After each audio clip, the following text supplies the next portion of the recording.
Good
morning, good morning, good morning, DepEd Calabarzon teacher participants for this day 3. Energy, energy, energy naman dyan mga kaguruan.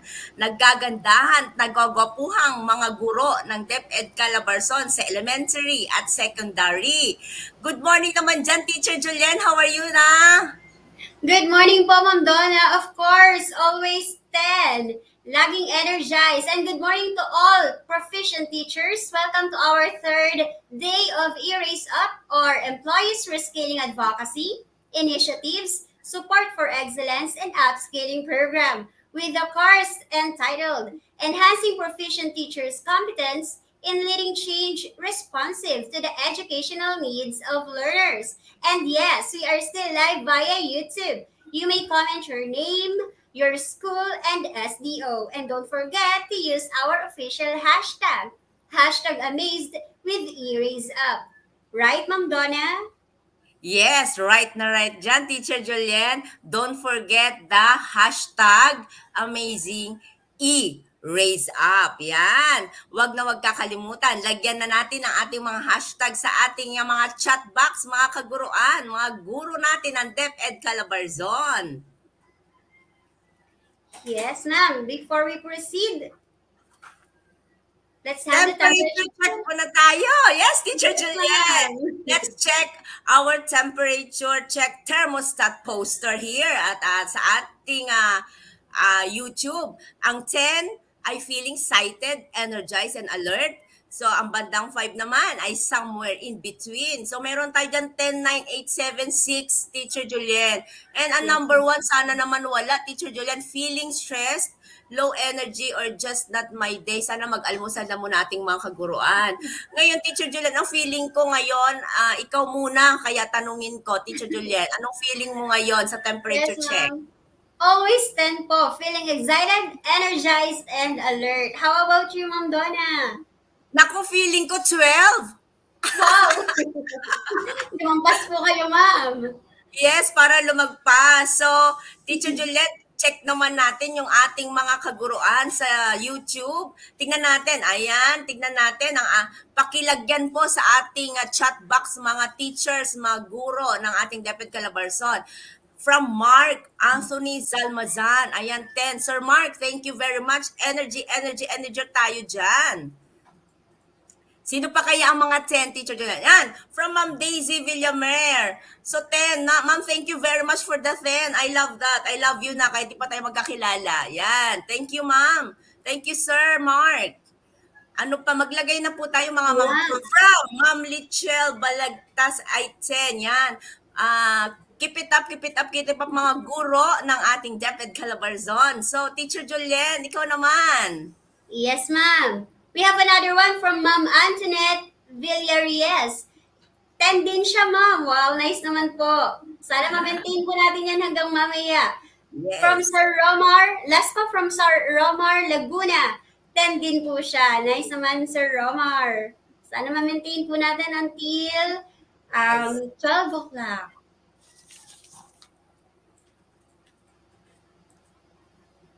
Okay. I think they're ready na, ma'am, kasi ang dami na naka-attend na po to formally start the program. May we request everyone to join us in singing the nationalistic song followed by a prayer.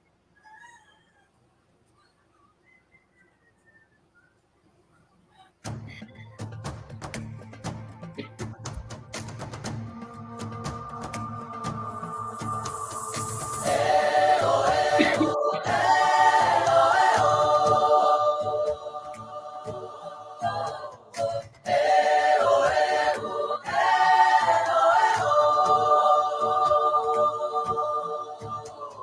rin ang takot sa iyong damdamin, ipamalas ang angking galing. Tumayong mong tapang harapin ng buhay, yakapin ang tagumpay. Tulungan ang kapwa't bigyang halaga, wag hatakin ng pababa. Isipin wag sana ang sarili lang, pakisama't bayanihan. Subukan nating isulong at ligawan ang magandang bukas. Ikaw at ako magkasama tayo, salubungin ang kinabukasan.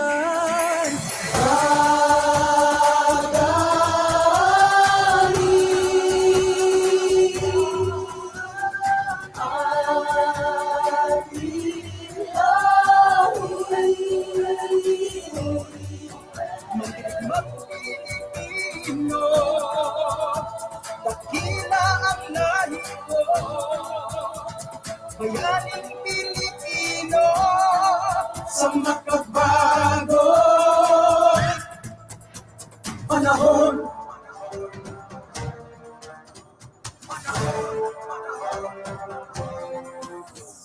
Halina't hawakan ang aking kamay, sabay abutin natin ang tagumpay. Patuloy lang tayo sa pagpapantay, iwalat sa Diyos ang sandat at kamay. Bukan natin isulong at ligawan ang gandang bukas. Ikaw at ako magkasama tayo, sabungin ang kinabukasan.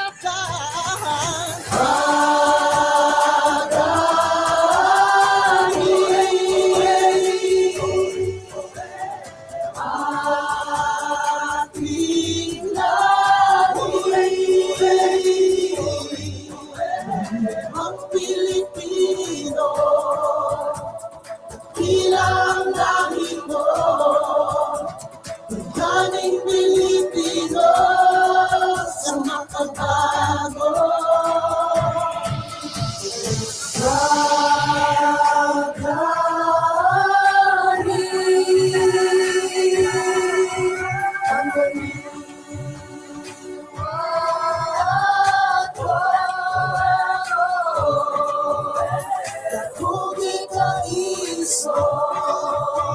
Ang nandito akong puso, maraming Pilipino sa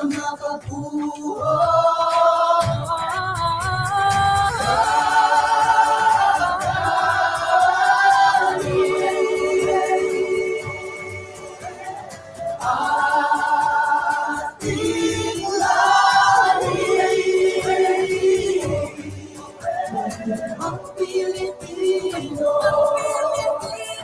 bilang lahi ko, maraming Pilipino sa makabago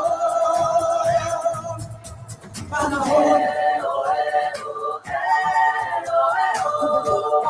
Takot sa iyong damdamin,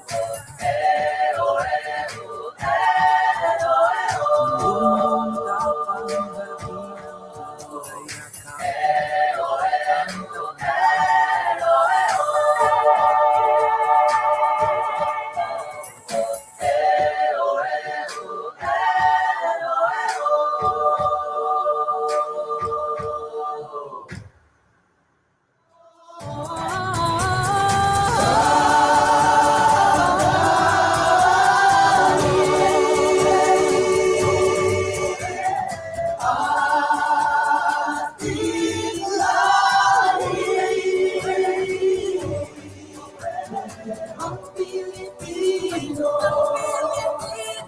bilang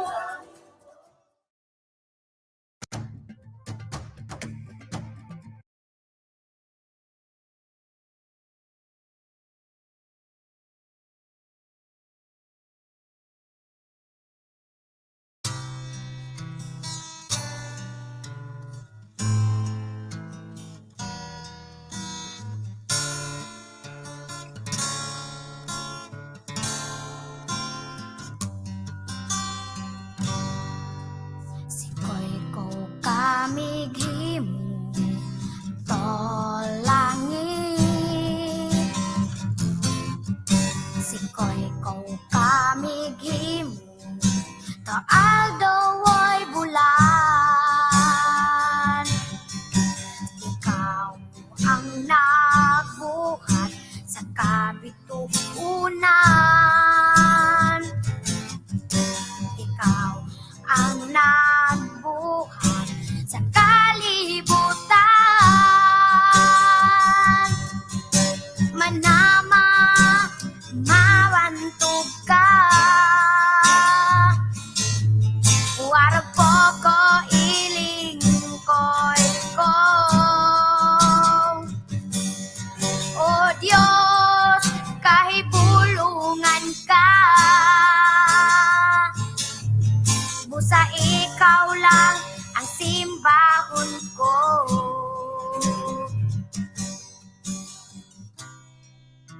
أعوذ بالله من الشيطان الرجيم بسم الله الرحمن الرحيم فقال ربكم ادعوني أستجب لكم آمين يا رب العالمين الحمد لله رب العالمين الرحمن الرحيم مالك يوم الدين إياك نعبد وإياك نستعين اهدنا الصراط المستقيم صراط الذين أنعمت عليهم غير المغضوب عليهم ولا الضالين آمين اللهم اجمع شامل المسلمين والكريستيان والأمة في مدينة دباو وسلم دائما مجتمعنا هذا بالسلم والأمن والتقدم في بلدنا هذا آمين يا رب العالمين ربنا لا تزغ قلوبنا بعد إذ هديتنا وهب لنا من لدنك رحمة إنك أنت الوهاب ربنا إنك أنت الوهاب ربنا آتنا في الدنيا حسنة وفي الآخرة حسنة وقنا عذاب النار وصلى الله على خير خلقه سيدنا محمد وعلى آله وصحبه وسلم سبحان ربك رب العزة عما يصفون وسلام على المرسلين والحمد لله رب العالمين آمين يا رب العالمين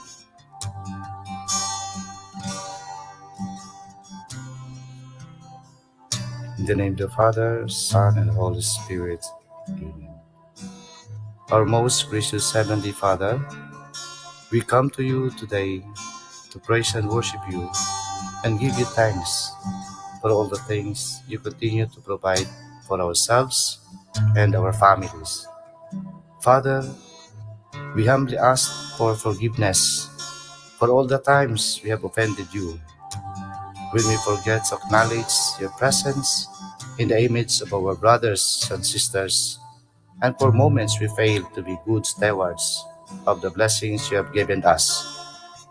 Continue to guide and protect each one of us, Lord, that we may always walk in the light of your everlasting love and mercy.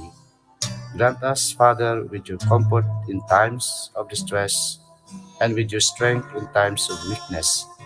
Bestow upon us your unending grace and healing, that we may in turn become instruments of gentleness and compassion to others. We ask all this in the name of your Son, our Lord Jesus Christ, with the prayer and the intercession of our Blessed Mother. Amen. manama mawantog ka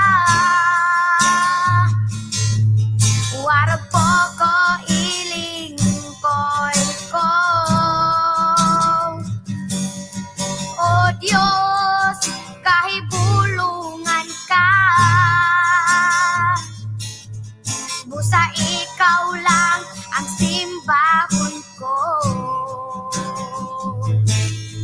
busa ikaw lang ang alagaran ko.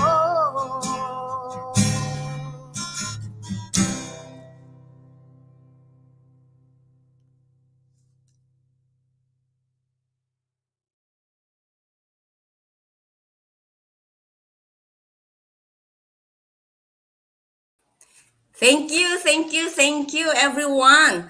So, let's settle in. Bisitahin muna natin ang chat box, Teacher Julien, to check if marami na ang nakatutok right now. Ilan na kaya? Ilan na tayo sa DepEd Calabarzon na nanonood ng E-Raise Up Day 3? Ayan. Sana nasa 1,000K na. Ayan, Teacher Julien, we have 579 participants. O sana tumaas pa. Asa na kaya iba? or tumaas dahil may mga ibang nakikinood from region 1 to region, iba pang region, di ba, Teacher Julien? So, Yes, ma'am. kailangan siguro parang pampapositive vibes, Teacher Julien, magbasa tayo ng comment sa chat box, di ba, no? Yes po. Ayan.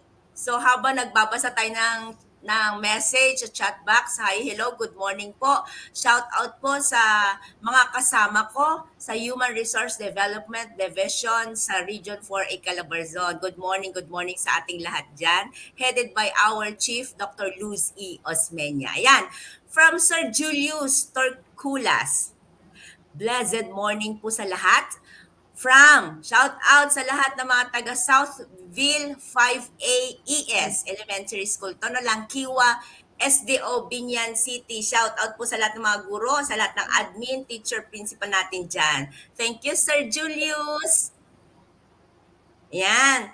Naku, napakaraming naglalagay sa chat box. Teacher Julian, napakasaya nitong araw na to. From Ma'am Yiza Zilieza. Ganda ng kanyang apelyido at pangalan. Manag-rhyme. Good morning. Ayan. Sa SDO San Pablo City, shout out po sa ating lahat mga taga SDO San Pablo City na mga kaguruan. Hi, hello po sa ating lahat. Ayan. So, ito ngayon, si Teacher Proficient Villar. Ayan. Sabi niya, good morning po. Have a good day. Watching from Sala Elementary School.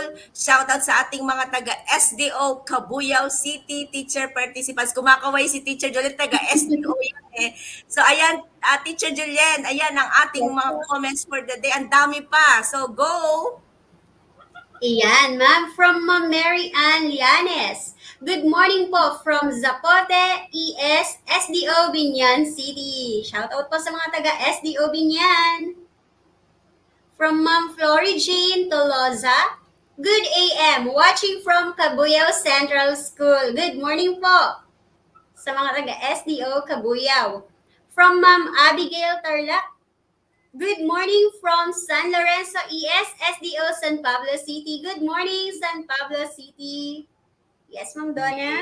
Yes, Teacher Julien. So, feeling ko parang napaka-good vibes and napakasaya ng ating mga teacher participants for the day 3. Di ba, Teacher Julien? Kasi puro magaganda ang kanilang mga greetings at nagpapasaya sa kanilang mga puso. So, ito ngayon ang ating e-raise up day 3. Mga teacher participant, sit down and relax. Ilagay na natin yung ating mga snacks dyan, water sa tabi, candy, mga chips natin, mga tinapay, kung meron tayong dyan mga fudgy bar at cupcake, yan, lagay na sa ating mga tabi. So, syempre, Teacher Julien, kailangan natin makilala ang ating learning facilitator. So, ipapakilala ko muna kung sino ang magpapakilala sa kanila. May I call for the presentation of learning facilitators and sessions. Kumare ko ito, Teacher Julien, certified kumare. Yes.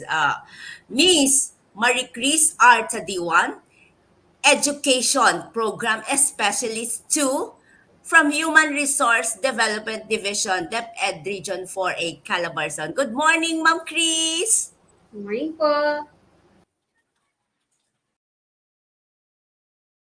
Good morning, Ma'am Julian.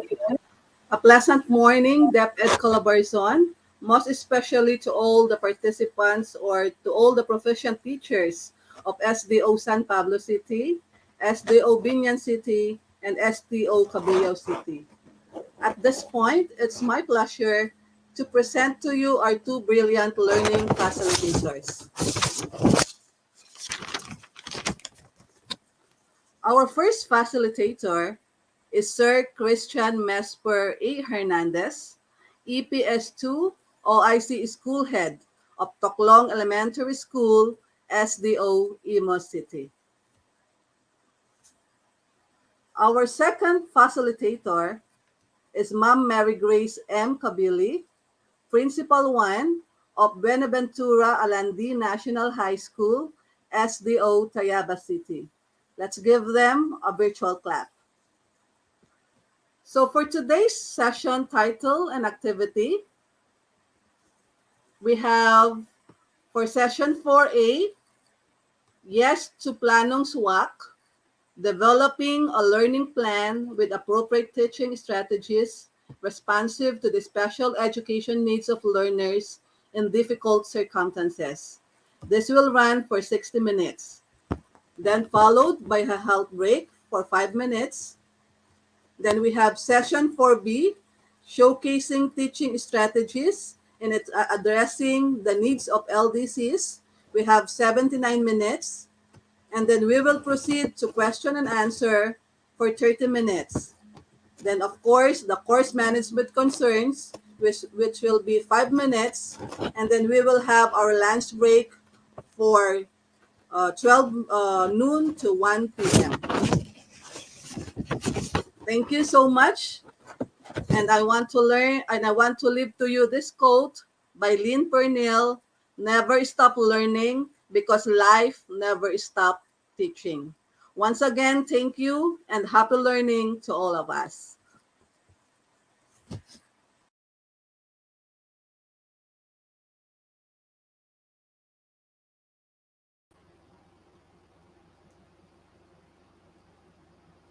Ayan. Thank you so much, Ma'am Marie Chris, for presenting the learning facilitators and sessions to us. And now, for the session 4A, yes to hashtag Planong Swak, developing a learning plan with appropriate teaching strategies responsive to the special educational needs of learners in difficult circumstances. I'm giving this virtual floor to our first facilitator, Sir Christian Mesfer A. Hernandez, our Education Program Specialist 2, OIC School Head of Taklong Elementary School, SDO, Imo City. Good morning, Sir Christian.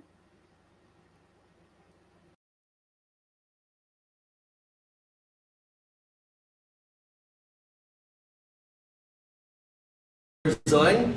Ako po si Christian Mesper A. Hernandez, Learning Facilitator mula po sa DepEd Imo City. At ngayong araw pong ito ay nagagalak po ako na makasama kayo sa isang pagtalakay kung paano ba talaga magplano ng swak na swak para sa mga mag-aaral natin na medyo nasa mahihirap na kalagayan o yung tinatawag po natin na learners in difficult circumstances. So samahan niyo po kami ng aking kapartner na learning facilitator, si Ma'am Grace Kabili mula po sa Tayaba City.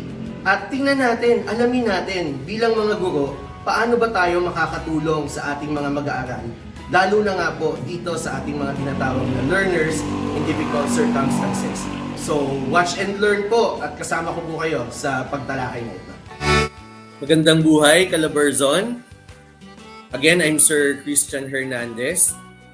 Kamusta po kayo, mga proficient teachers ng Calabarzon? I hope you are doing good, you are doing fine. Alam naman po natin, no, medyo talagang andyan po ang banta ng COVID. Kaya mag-ingat po talaga tayo sa ating mga kanya-kanyang tahanan, kanya-kanyang komunidad. Now, our topic today is entitled Yes to Hashtag Planong Swak. Ngayon po na malapit na po na namang muli ang pagbubukas ng klase, school year 2021-2022, the question is, are we now ready sa pagtuturo pong muli sa ating mga bata? We are on our second year of teaching amidst the pandemic. Paano nga po ba magplano ng swak na swak para sa ating mga mag-aaral? There are two sides of the coin. Yan po. Dito sa picture natin, sa larawan po natin, makikita, yun pong teacher, nagtuturo siya, no? Online class. Online class ang ano po niya, online learning. At andyan, kumpleto recados po siya. May ring light, andyan ang cellphone, andyan yung pinapakita niya na visual aid. Andyan din po, may laptop siya, andyan ang mga gamit niya. And perhaps, yun naman pong mga ibang kasamahan niya, sila naman yung TOCA or sila yung in charge naman sa modular distance learning modality. So ito po yung picture ng isang teacher. And most of the time, as teachers, ito yung madalas nating tingnan. Kung ano yung ating ginagawa, kung ano yung ating hirap, kung ano yung nga po, no? Ibinababa sa atin at ating ginagampanan. But there is another side of the coin. Ano naman po yun? Ito yung mga bata. Ito yung mga magulang. Ito yung clientele natin.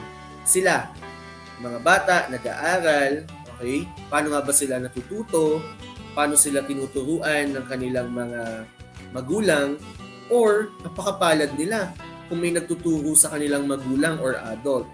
There are instances, there are situations na may mga mag-aaral tayo pero walang gumagabay sa kanila or walang nagtuturo sa kanila. Marami pong mga mukha, iba-ibang mukha ng ating mga mag-aaral. Kung ang mga guro ay may iba-ibang mukha or iba-ibang experience or sitwasyon, ganun din po sa ating mga mag-aaral. And with our session, hopefully po may may mapulot kayo, may baunin po kayo na aral kung paano nga ba talaga magplano para sa ating mga mag-aaral.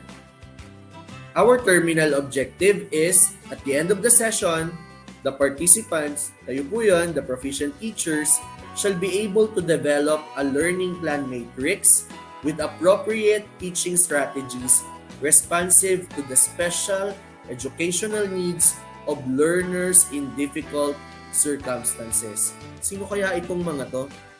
Mga learners in difficult circumstances. At kapag nalaman natin kung sino sila, our objective is to be able to develop a learning plan matrix with appropriate teaching strategies para po mismo sa kanila, sa tinatawag natin na LDCs. Our enabling objectives are the following. Specifically, the participants shall enable themselves to, first, enumerate the steps in developing a learning plan with appropriate teaching strategies responsive. The keyword here is responsive. Responsive to the special educational needs of learners in difficult circumstances. So yan po yung una.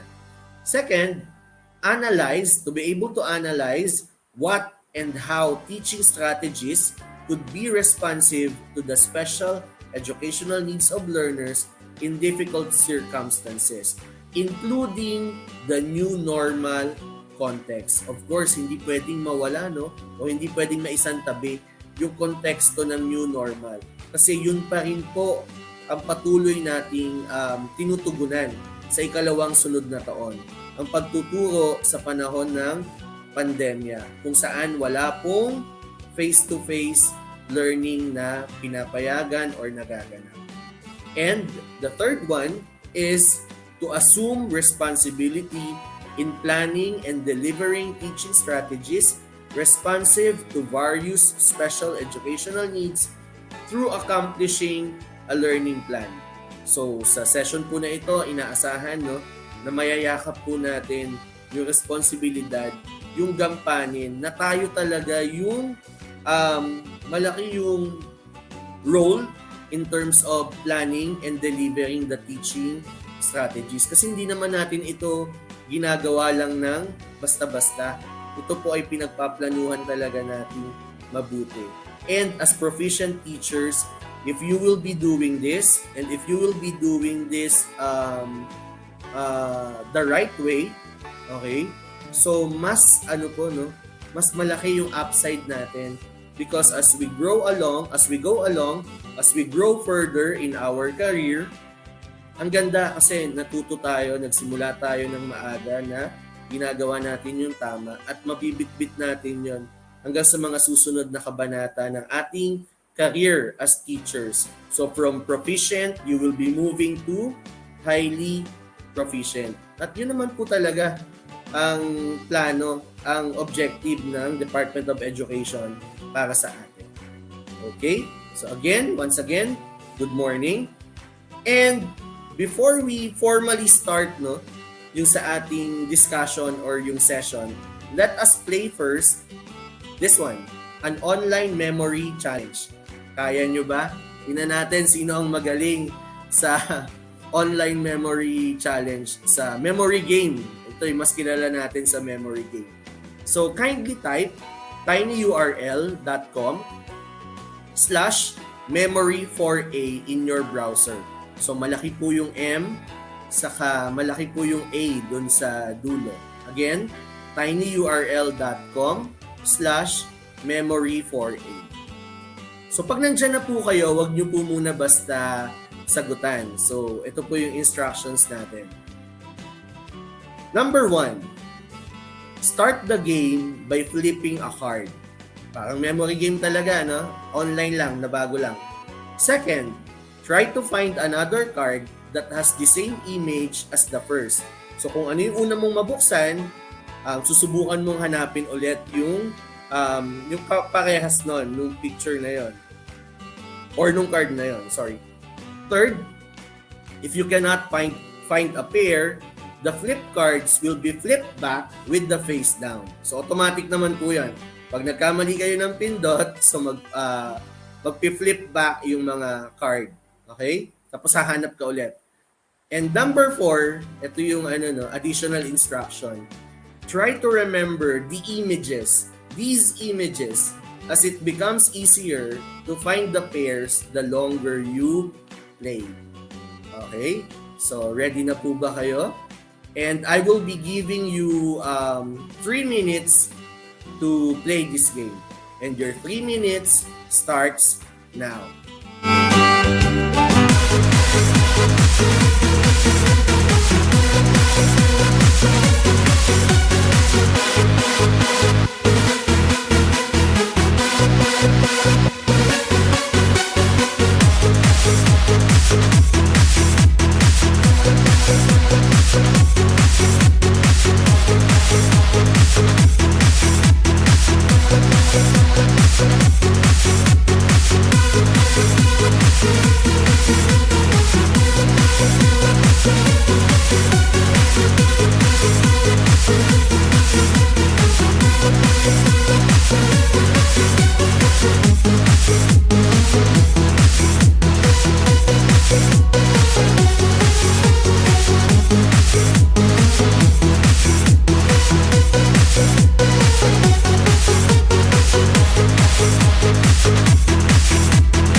So this time, Try natin, no? Ako mismo yung maglalaro. So, start tayo. Ayan. Okay. Ako, wala pa akong itinatama. Ayun, isa. So, children in urban resettlement. Ayun, dalawa. Child abuse. Ito, isa. Child labor. Ako, mali. Ako, mali ulit. Okay, chronic illness. Children facing natural disaster. And the last one, displaced children due to armed conflict. So, out of 2 minutes, naka-ano po ako, naka 31.28 seconds. Pero syempre, mas mabagal yun dahil inisa-isa natin, saka binasa ko pa yung kung anong difficult circumstances ang hinarap ng mga learners na yon. Kayo po, gaano po kayo kabilis sa pagsagot ng ating online memory game? So, congratulations po sa inyo.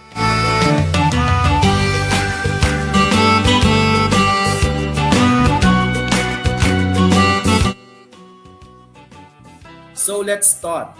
Pag-usapan po natin, kamusta po ang paglalaro nyo ng online memory game? So, using the Jamboard or chat box, let us share our thoughts about the activity. First question, was the game easy or difficult? Madali po ba or nahirapan po kayo? For sure, sisiw lang po sa inyo, no? Napakadali lang sa ating mga proficient teachers. Alam ko magagaling kayo. At yung memory game, as young as you were, mga 4, 5, or 6, 7 years old, pinapalaro talaga sa atin yan at kayang-kaya natin.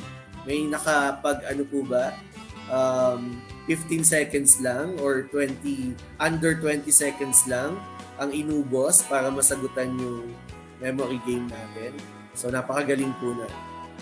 Second question, what made it easy or difficult? Paano nga ba naging madali? Paano nga ba naging mahirap? So siguro yung iba sabihin, no? Kasi nung tama yung unang pair, tapos saktong-sakto, tama rin yung second pair, sakto ulit, tama rin yung third pair, pwedeng ganon. Or, mabilis mong kita na after mo magkamali, nakapag-adjust ka agad kung ano yung gagawin mo. And in a matter of few seconds, nagawa mo din matapos yung game. Yan. Mahirap naman, sabi nung iba, no? Mahirap. Kasi una pa lang, sablay na. Pangalawang pili, sablay pa rin. Pangatlo, sablay pa rin. Ako, ang hirap nun. So, minsan kailangan talaga gawa ng paraan, no?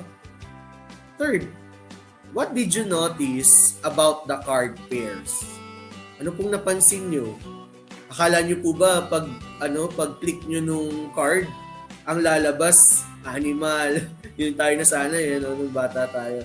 Animal or object, no? Isang object. Okay, naakala natin yun yung i-pair natin. Okay? But what did you notice? So these are photos depicting learners in what?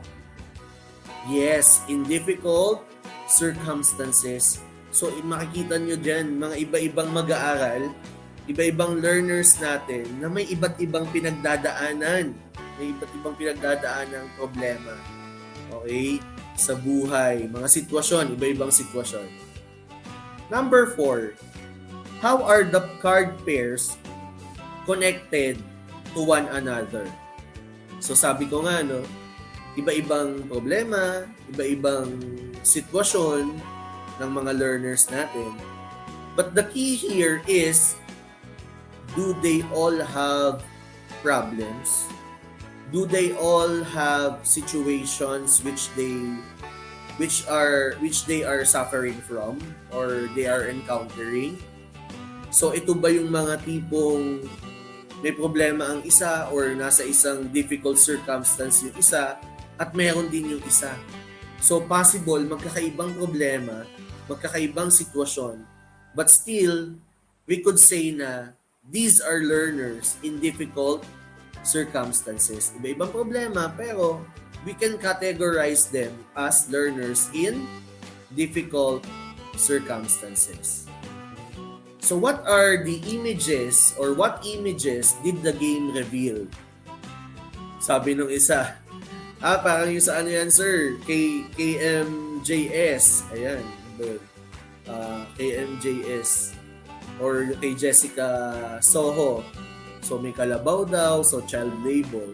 Meron naman isa, ano daw, yung may war or may terrorist or may awayan, wag lang sana Pilipino versus another Pilipino, yung magkababayan ang mag-away. But there are learners, okay, na napapagitnaan nun ng gera, na nagsasuffer din kasi may labanan, yun nga, may gera, or meron din dyan, may chronic illness, kita nyo po yun, no? So, yun yung mga images na nakita po natin dito sa game. And number 6, the question is, how can we help address the special needs of learners in difficult circumstances? Paano natin sila matutulungan? Special needs, special na pangangailangan. So as teachers, ano yung pwede natin gawin para matulungan sila? If we look at our learners, okay? If we look at our learners as one, maganda naman yon, tama din naman po yun. Pantay na pagtingin sa ating mga learners. In terms of treatment, okay? But also, there are special needs. There are special cases. So, paano natin sila tutulungan? Ang problema ni Pedro ay hindi katulad ng problema ni Juan. And the foremost question or the question that needs to be answered first is, ano nga ba ang problema ng mga learners? Ano nga ba ang sitwasyon na kinakaharap nila? If we have 40 learners, alam ba natin ano ang kwento ni Juan? Ano ang kwento ni Pedro? Ano ang kwento ni Juana? Ni Manuel? Hanggang sa umabot tayo dun sa pang 40, sa 40th learner natin. Alam ba natin ang kwento nila? Because it helps if we know. Mas makatutulong sa pagtuturo, sa pagpaplano kung paano gagawin natin, kung alam natin, kung kilala natin sila. Who's who? Sino ang sino? When do we say that a learner is in a difficult circumstance? Who are these learners? Sino tong mga learners natin na nasa difficult circumstance? So, syempre, no, meron ng mga nabanggit dun sa ating online memory game. Pero para po sa inyo, mga proficient teachers, aside po doon sa mga nabanggit na, no, sino pa po ang mako-consider na learners in difficult circumstance? Sige po, pwede nyo pong i-type, no, sa Jamboard or sa chat box po natin na provided po sa atin na YouTube link. Ayan. Sige po. Okay. According po sa DepEd Memo number 50 series of 2020 or yung professional development ka po, no, ng ating mga teachers, development priorities, professional development priorities of the Department of Education. So, learners in difficult circumstances refer to, first, learners that are geographically isolated.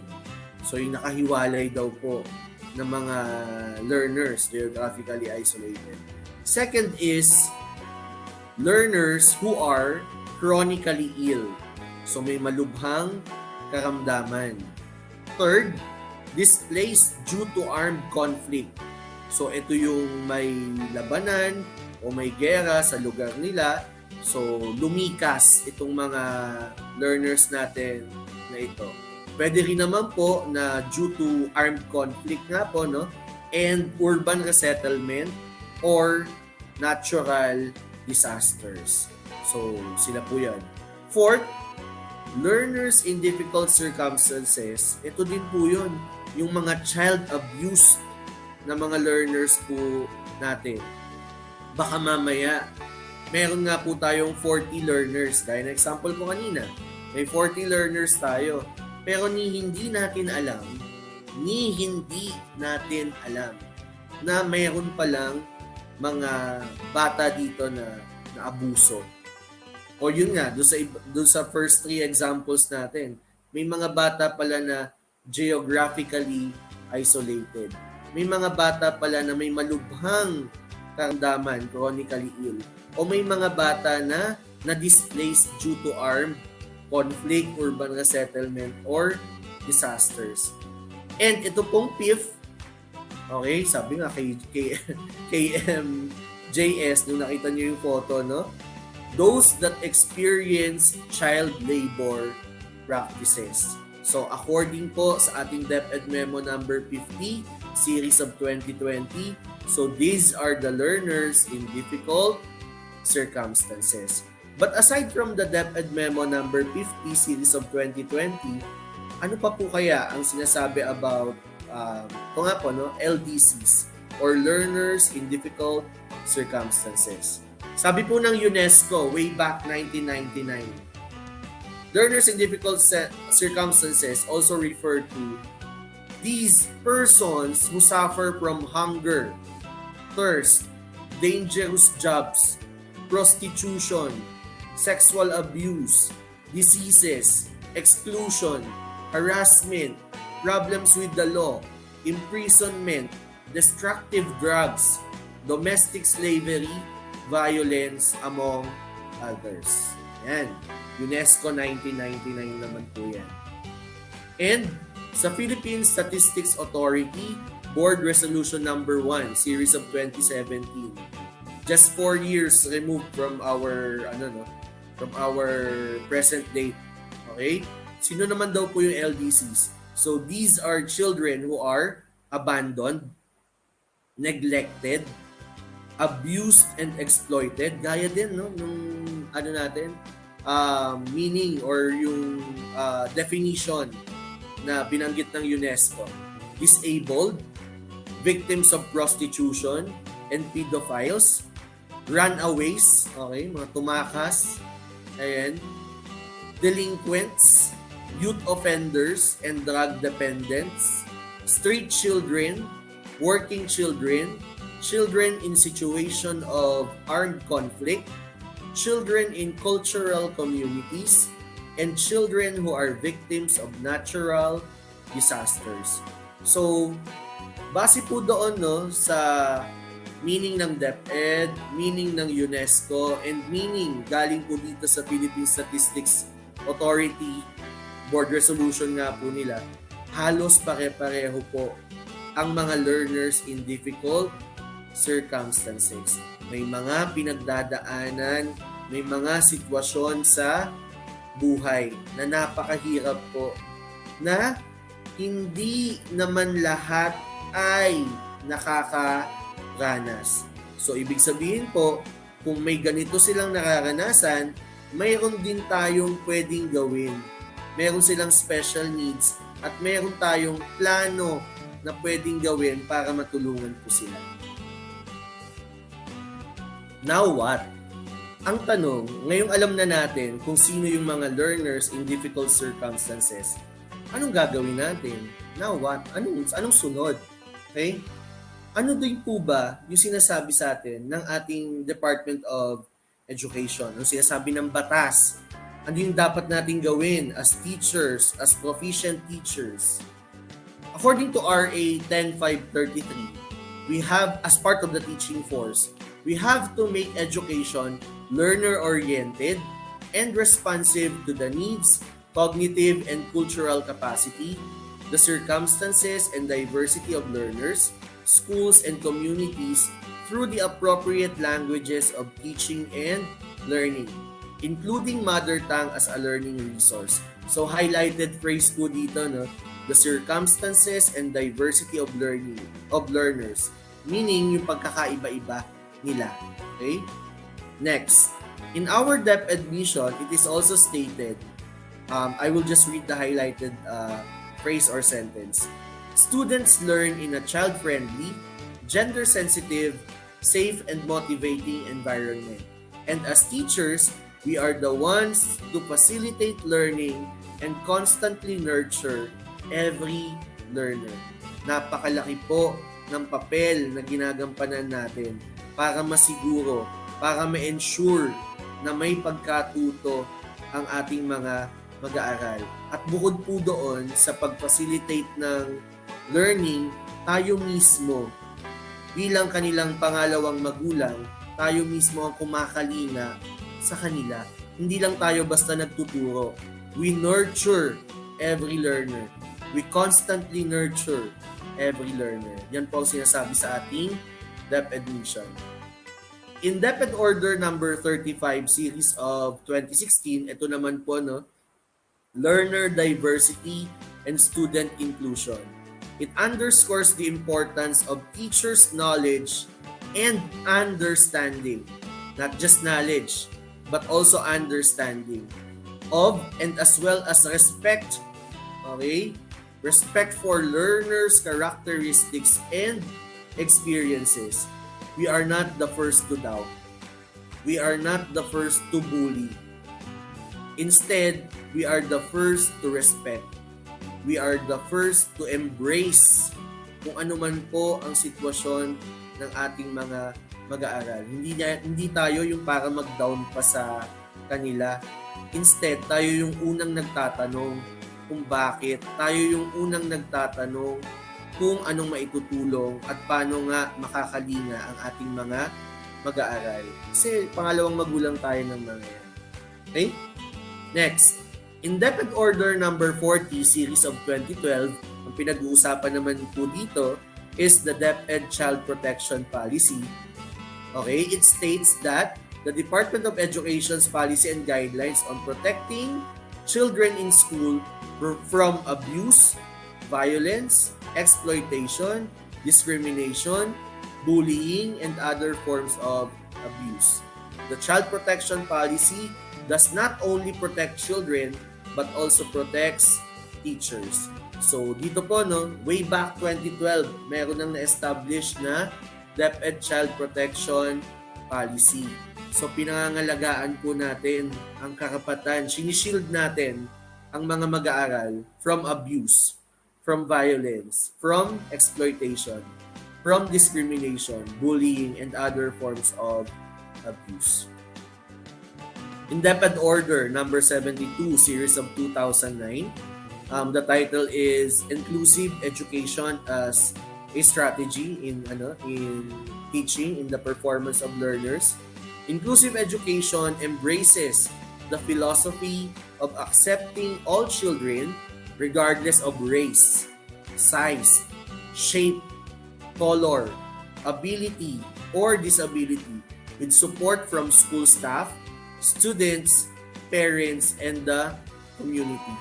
So walang maiiwan, okay? Walang mahirap, walang mayaman.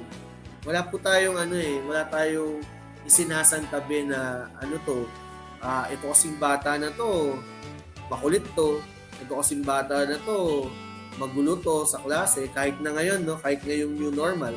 So pwede namang maging dun sa online class or yun nga. So depende.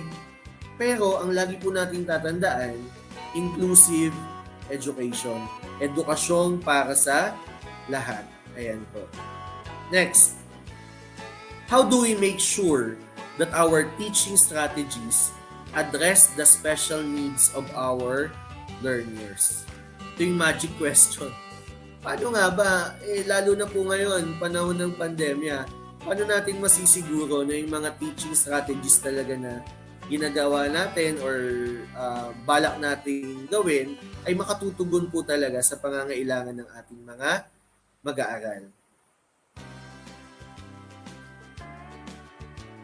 In DepEd Memorandum Number 50, Series of 2020, entitled DepEd Professional Development Priorities for Teachers and School Leaders for School Year 2020 to 2023, Domain 3, Diversity of Learners, PPST Strand 3.4. Ayan, so makikita po natin dito, moving to proficient teacher. So as proficient teachers, what is expected from us?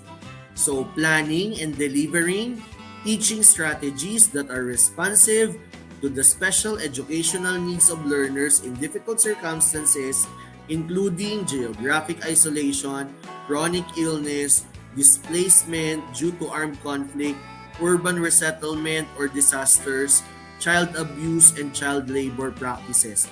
So nasa atin po as proficient teachers yung planning and delivering, yung pagpaplano at pag-execute ng teaching strategies. Because when you are moving to highly proficient, base nga po no, sa nakikita nyo po dito sa ating professional development continuum, kapag po moving to highly proficient or yung ano natin to, yung mga kasamahan natin na master teachers, so aside or instead of planning and delivering, so aside po doon, they are already evaluating with colleagues the teaching strategies na ginagamit naman po. So from planning and delivering, moving to evaluating with colleagues. So ganun po yon, from moving to proficient teacher, then moving to highly proficient. And also stated here are the special topics: children at risk and children in conflict with the law, reproductive health and early pregnancy, increasing adversity quotient, and mental health in the school setting. So ito po yung professional development priorities para po sa atin for school year 2020 to 2023. Now, moving on to the next slide, ito makikita nyo po ito. So KRA number 2, Diversity of Learners and Assessment and Reporting. So yung objective number 5 po, yan, objective number 5 sa ating RPMS, PPST. So paano po ba to ini-scorean? What are the performance indicators? Ayan, and the means, of course, the means of verification. So let's start with the means of verification. So ang ginagamit po dito is the classroom observation tool, rating sheet, or the inter-observer agreement form.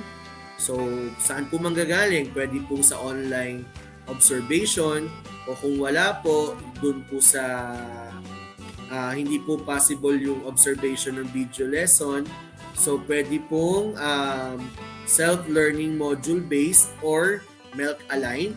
And if options 1 and 2 are not possible, an observation or yung alternative classroom observation via learning action cell. So paano daw po kino-compute yung performance indicator? So outstanding if he or she demonstrated level 7 in objective 5 as shown in the COT rating. So kapag daw po level 7, so makakakuha ng outstanding. Pag level 6, very satisfactory. Pag level 5, satisfactory. Kapag level 4, unsatisfactory. At kapag level 3 naman po ay poor. Okay? Now, ang tandaan lang po natin dito, huwag po natin kakalimutan, the objective is to have strategies or to execute strategies that will respond to learners in difficult circumstances. So sir, kailangan po ba na ang learners ko po ay yung pong nabanggit po kanina? Kasi po sir, wala naman po sa aming wala naman po sa aming learners, wala pong maituturing na for example ay with chronic illness. Wala rin naman po sir na yung displaced due to armed conflict. Okay? So sir, paano po yun? Ang sinasabi po sa atin dito po sa document po na ito, in the context of school year 2020 to 2021, the Filipino learners and all the learners across the globe have been affected by the COVID-19 pandemic. So apektado po tayo ng pandemya, which brought difficulty in the way they learn and live. The efforts that teachers exert to adjust and modify the teaching and learning delivery is captured in this year's RPMS. So, anong difficulty ng ating mga learners sa panahon po ngayon? So, yung mga difficulties sa online distance learning or sa modular distance learning. So, yun din po ay considered when we say that learners are categorized as learners in difficult circumstances dahil po tayo po ay nasa pandemya po ngayon sa panahon po ito. So, going back to our performance indicators, meron po yung rubric. Okay? Hindi po basta makakakuha ng 7, ng 6, ng 5, ng 4, ng 3 ang proficient teacher doon po sa classroom observation tool. May rubric po yan. At tip ko lang po sa inyo, proficient teachers. Okay? Para alam nyo rin po kung paano po kayo ginigradean or binibigyan ng puntos sa observation ng inyong master teacher or your school head or yung mga tinatawag na din po natin pag sa IPCRF na, yung mga raters natin. So, dapat alam nyo po kung paano. So, ito po yan. So, there are these so-called features of practice. Ayan. So, kapag po 7, doon na lang po tayo mag-focus, Paano nga ba masasabi na outstanding ang isang proficient teacher in terms of displaying or demonstrating features of practice, outstanding features of practice in indicator number 2. Sabi po dyan, the teacher demonstrates a wider understanding of the educability of individual learners. Ayan. And the teacher's instructional strategies respond to the individual and group of learners' background, thus creating an environment where learners feel equally involved. So, sa pag-continue po ng ating discussion, ng ating session, so later, there will be an demonstration lesson kay partner po, kay Ma'am Grace Kabili. Papakita po natin yan paano nga ba talaga, ano bang mga strategies ang pwedeng gamitin to help or to address the special educational needs of learners in difficult circumstances. So kanina po tapos na tayo sa who's who. Tapos na rin tayo dun sa now what. Ngayon, our next question is how. Okay? So I will be giving some tips as to how we could dig deeper into what our learners need, the special needs of our learners who are considered in or experiencing difficult circumstances. First is, ito, kilalang-kilala nyo to. Modified Learner Enrollment and Survey Form. So, kung gusto nating magkasaysay, ang Modified Learner Enrollment and Survey Form, total, pinaghihirapan na rin naman po talaga natin, Yung pag-promote dito, pag-advocate dito, and at the same time, yung um, pag-gather, no, ng responses ng ating mga parents and learners. So might as well use this MLESF, okay, to have an idea or to have a preview if a learner is under a difficult circumstance. So base po sa mga tanong dyan na nakalagay dyan, kaka-idea tayo, nagkakaroon tayo ng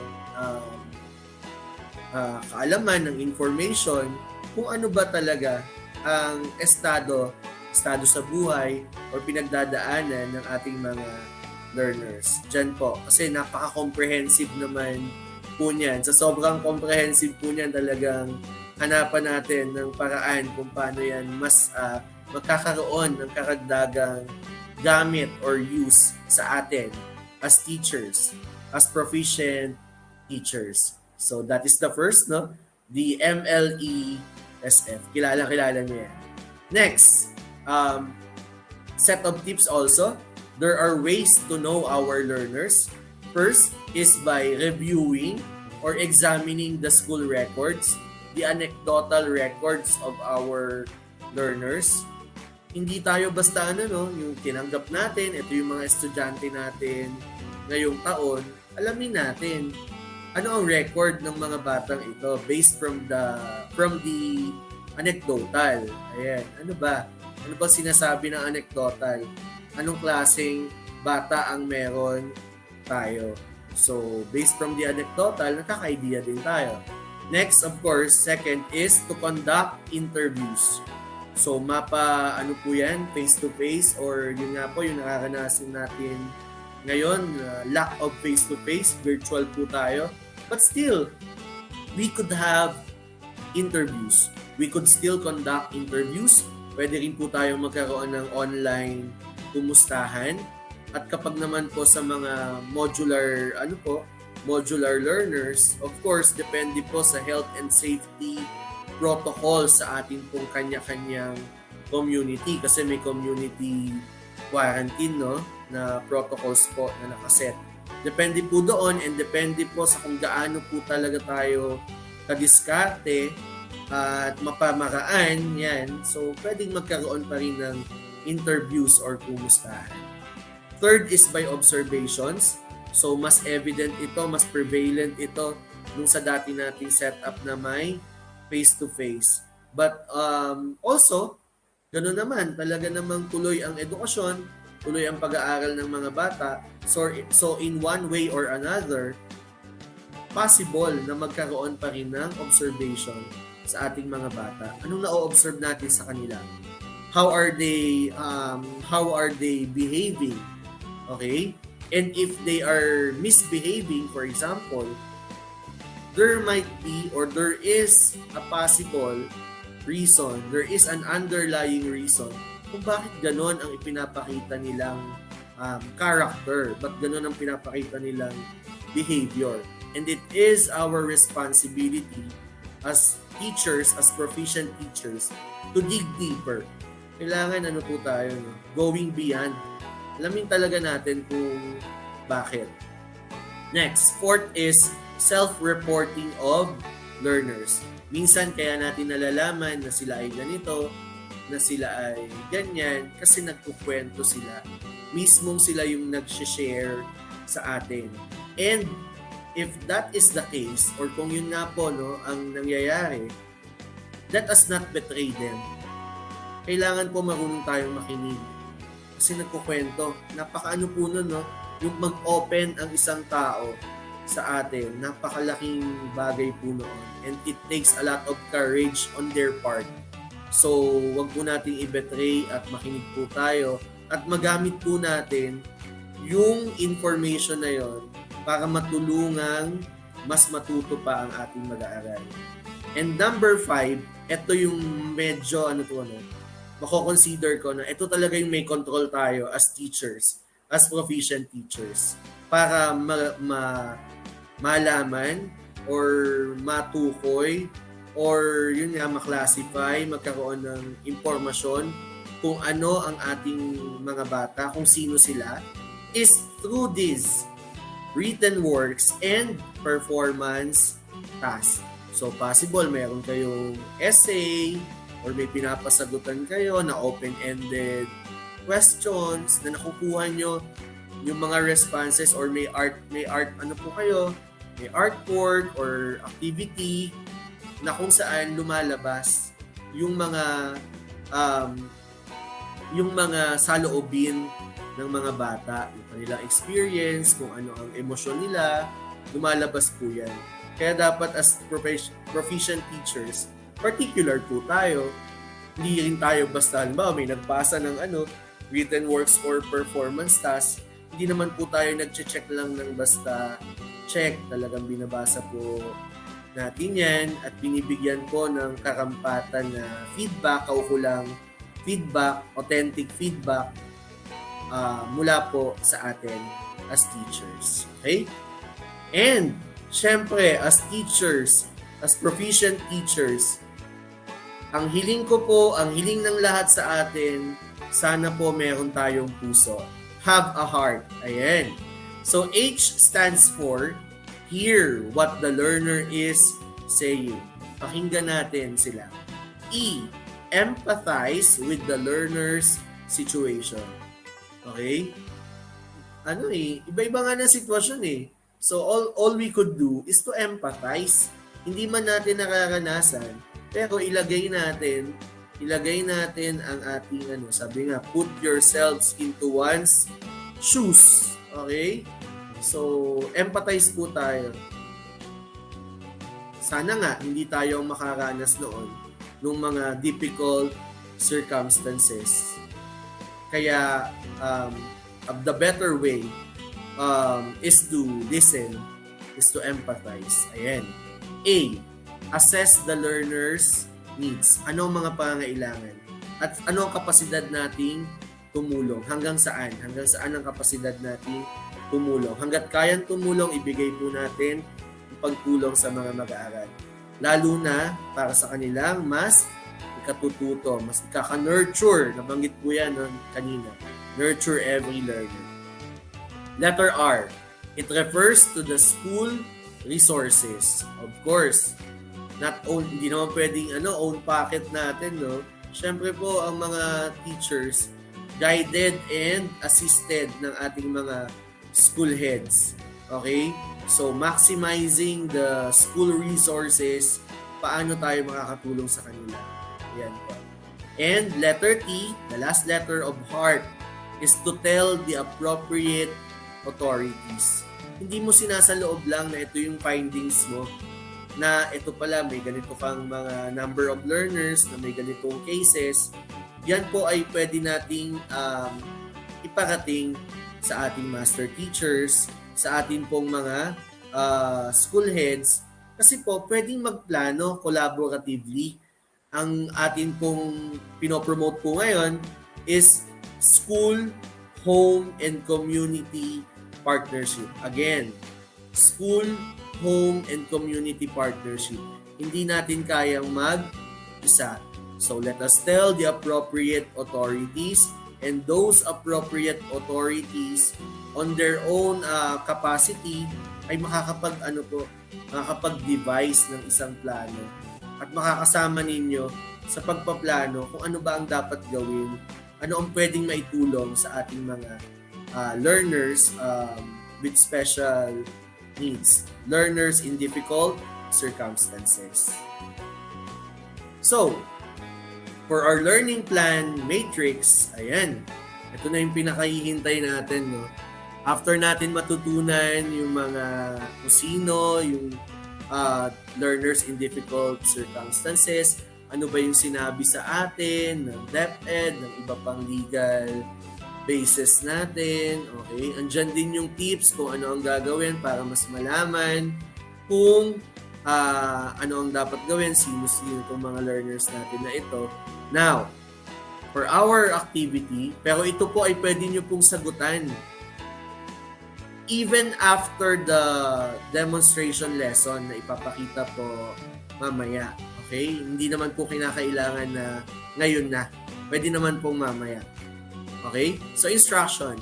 Given specific types of learners in difficult circumstances, as proficient teachers, suggest strategies and learning materials to use so that effective transfer of learning can happen. Okay? So, para mas aided po kayo, panoorin nyo po yung ipapakitang video lesson later po. Ayan, demonstration po natin. Now, for the matrix, ito po siya, matrix of a proposed learning plan. The first column is for learner description. So, sino ba tong mga bata na to? Anong klase? Sila ba yung learners who are chronically ill? Yun po. So, lalagay po natin dyan. Or sila ba yung learners displaced in armed conflict, urban resettlement, or natural disaster? So, pwede rin po natin ilagay dyan. So, yung category po, no? Yung learner description. Anong grade level po? Grade, ano ba yan? 1, 2, 3, 4, 5, 6, 7, 8, 9, 10, or 11, or 12. Ayan. Then, the third column is for the strategies. Ano yung i-employ po na teaching strategies na later mas matututunan nyo pa po. And the last column is for the suggested materials. Anong mga materials po ang magagamit para mas ma-employ po or ma-execute, ma-deliver yung teaching strategy. So again, this is the matrix of a proposed learning plan which you may answer later after the session of Ma'am Grace Tabili. So bago po tayo magtapos, I will leave you with this photo. Ayan, collage siya, no? So ang tanong po, what's their future? And what's their future with you as their teacher? Ano ang kinabukasan nila? Lalo na minsan sa buhay nila, ikaw yung kanilang naging guro. So as proficient teachers, let us think of our learners' future. What is their future with you as their teacher? Ayan po. So pagmuni-munihan po natin yan. Let us reflect. Ayan. What will be the future of these learners, of you, the teachers, of the society as a whole? So ano ang future at stake sa atin? And to end this session, sabi po ni Roy Barnes, but the fact is, no matter how good the teacher, how small the class, how focused on quality education the school may be, none of this matters if we ignore the individual needs of our students. So wag po nating hayaan na kainin tayo, no, nung pagtingin na one size fits all, or yung parang one policy is true to all, or yung parang kung ano ang treatment natin sa bawat learner ay ang pagtingin natin doon ay collective or as a whole. Tandaan po natin, may espesyal na pangangailangan ang bawat individual at responsibilidad po natin as teachers, as proficient teachers, na ito po ay tugunan. Ulitin ko lang po, no? But the fact is, no matter how good the teacher, kahit gaano kayo kagaling, how small the class, kahit gaano kaliit ang mga hinahandle, no, na bata na tinuturuan, how focused on quality education the school may be, kahit ano pong pagsulong natin ng dekalidad na edukasyon, maybe none of this matters if we ignore the individual needs of our students. So maraming salamat po sa inyong pakikinig at nawa po ay may mabaon po kayo na mga kaalaman na magagamit po ninyo sa pagbubukas ng taong panuruan 2021-2022. Maraming salamat po.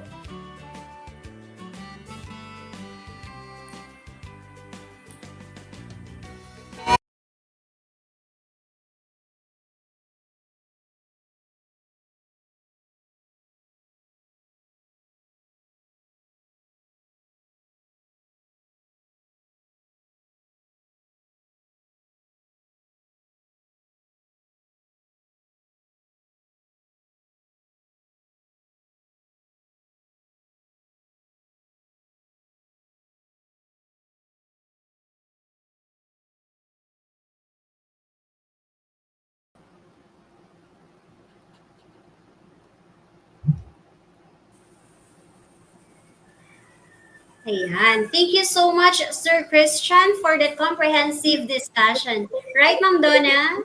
Yes, thank you very much, Sir Mesper, kasi napakaganda ng kanyang ibinigay na learning sa ating mga kaguruan, sa ating DepEd teachers, participants ng DepEd Calabarzon.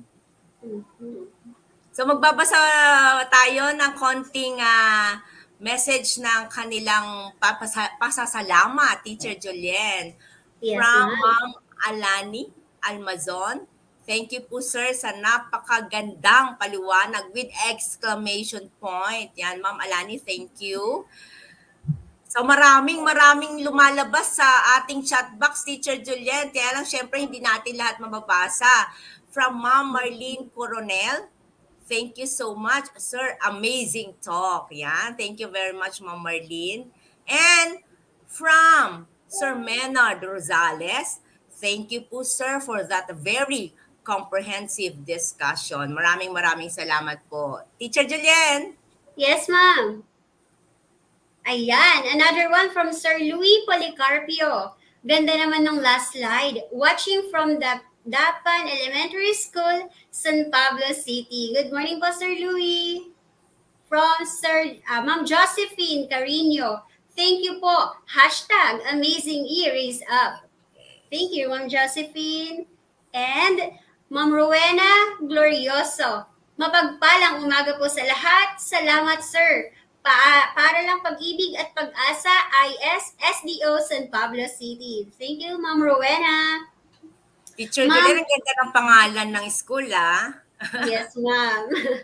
Actually, Ma'am Donna, meron po akong takeaways. Gusto niyo po bang marinig? Kasi ang galing ni Sir. Ang dami ko pong natutunan. Yes naman, yes na yes, Teacher Julien. Katulad na ating mga DepEd teacher participants ng DepEd Calabarzon, gusto ko ring marinig ang iyong takeaway. Sige, Teacher Julien, pwede pang maibigay mo ang iyong takeaway?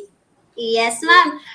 Actually, ano lang po ako aware po ako dun sa DepEd Memo DO 50 Series 2000 kasi nagkaroon po kami ng Child Protection Policy Seminar or Webinar noong September 13 lang na po. Pero, dito ko po nalaman na hindi lang po pala iyon ang definition ng child or learners with difficult circumstances. Meron din po tayo from UNESCO and from PSA. At bilang teacher o pangalawang magulang ng mga learners, importante po talaga na makilala natin ang bawat isa sa ating learners. Sabi nga po ni Sir kanina, iba ang sitwasyon ni Juan kay Pedro. Ano po? At hindi po natatapos na alam lang natin yung sitwasyon nila.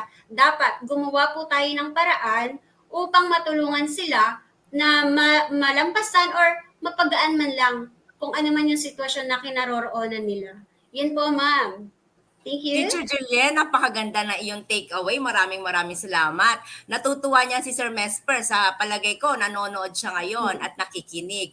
Okay, shout out nga pala sa 953 watching via YouTube Live sa ating Day 3 E-Race Virtual Club po sa ating lahat. Teacher Julien, tumataas sa kanina 579, Teacher Julien. Ngayon Yes, ay 953. Mukhang tumataas pa yata sa ating YouTube Live, Teacher Julien. Mukhang sila'y na motivate sa smile mo kasi ang ganda ng smile ni Teacher Julien. Akala ko nga nung una dalaga si Teacher Julien. Ma'am Donna, parang lumagpas na po sila sa sa 10 kanina dun sa temperature check. Baka yung 10 nila naging 12 na rin katulad ko kanina, Teacher Julien. Yes, ma'am. At para po madagdagan pa yung kanilang energy, let's have a 5-minute health break.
Hello, hello, hello.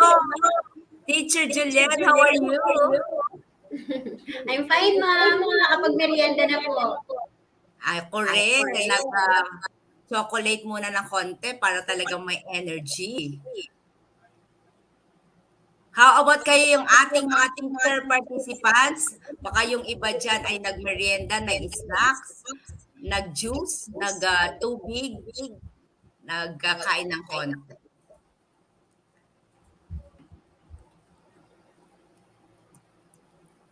Yes, Teacher ma'am. Basa Juliet. po tayo ng comments. Yes, oo. Yan ang mga gustong-gusto ko talaga na nilalagay nila sa chat box sa ating YouTube. From Ma'am Josephine Carino, salamat po, sir. Mula sa ZGMNHS Biñan City. Hindi ko alam ang ibig sabihin nito, Ma'am Josephine, pero nakalagay talaga yung mga letra. Thank you, Ma'am Josephine. Alam mo, Teacher Julian, napakasaya talaga ng Raise Up na ito. So, pwede kayang sumigway ng pagbati, Teacher Juliet. Yes, ma'am. Shout out sa ating MC ng Day 1, Day 2. Kung nasaan ka man na busy ngayon. Sir Michael Pantalion, hi, hello. At kung saan ka man, stay healthy. At syempre sa aming RD, Francis Panchet, Bingas. Sir Panchet, good morning po. Kung nasaan man si Sir ngayon, busy din. And our ARD, Teacher Che, ang tawag sa kanya, Teacher Cherry Lou Repia. Good morning po sa ating lahat. Ayan, Teacher Julian, back to you. Yes, ma'am. Para sobrang energy natin, nag-feedback po tayo. Ano po? Okay. From Ma'am Teacher Badet, thank you po. Napakalinaw ng inyo pong paliwanag. Para po yan kay Sir Mesmer. Thank you, Ma'am Teacher. From Teacher Kathy, thank you so much, sir. Facilitator with the heart. Hashtag amazed with Erase Up. Thank you, Teacher Kathy. And from Ma'am Elaine Pasis, thank you po sir from SDO San Pablo City from SL2.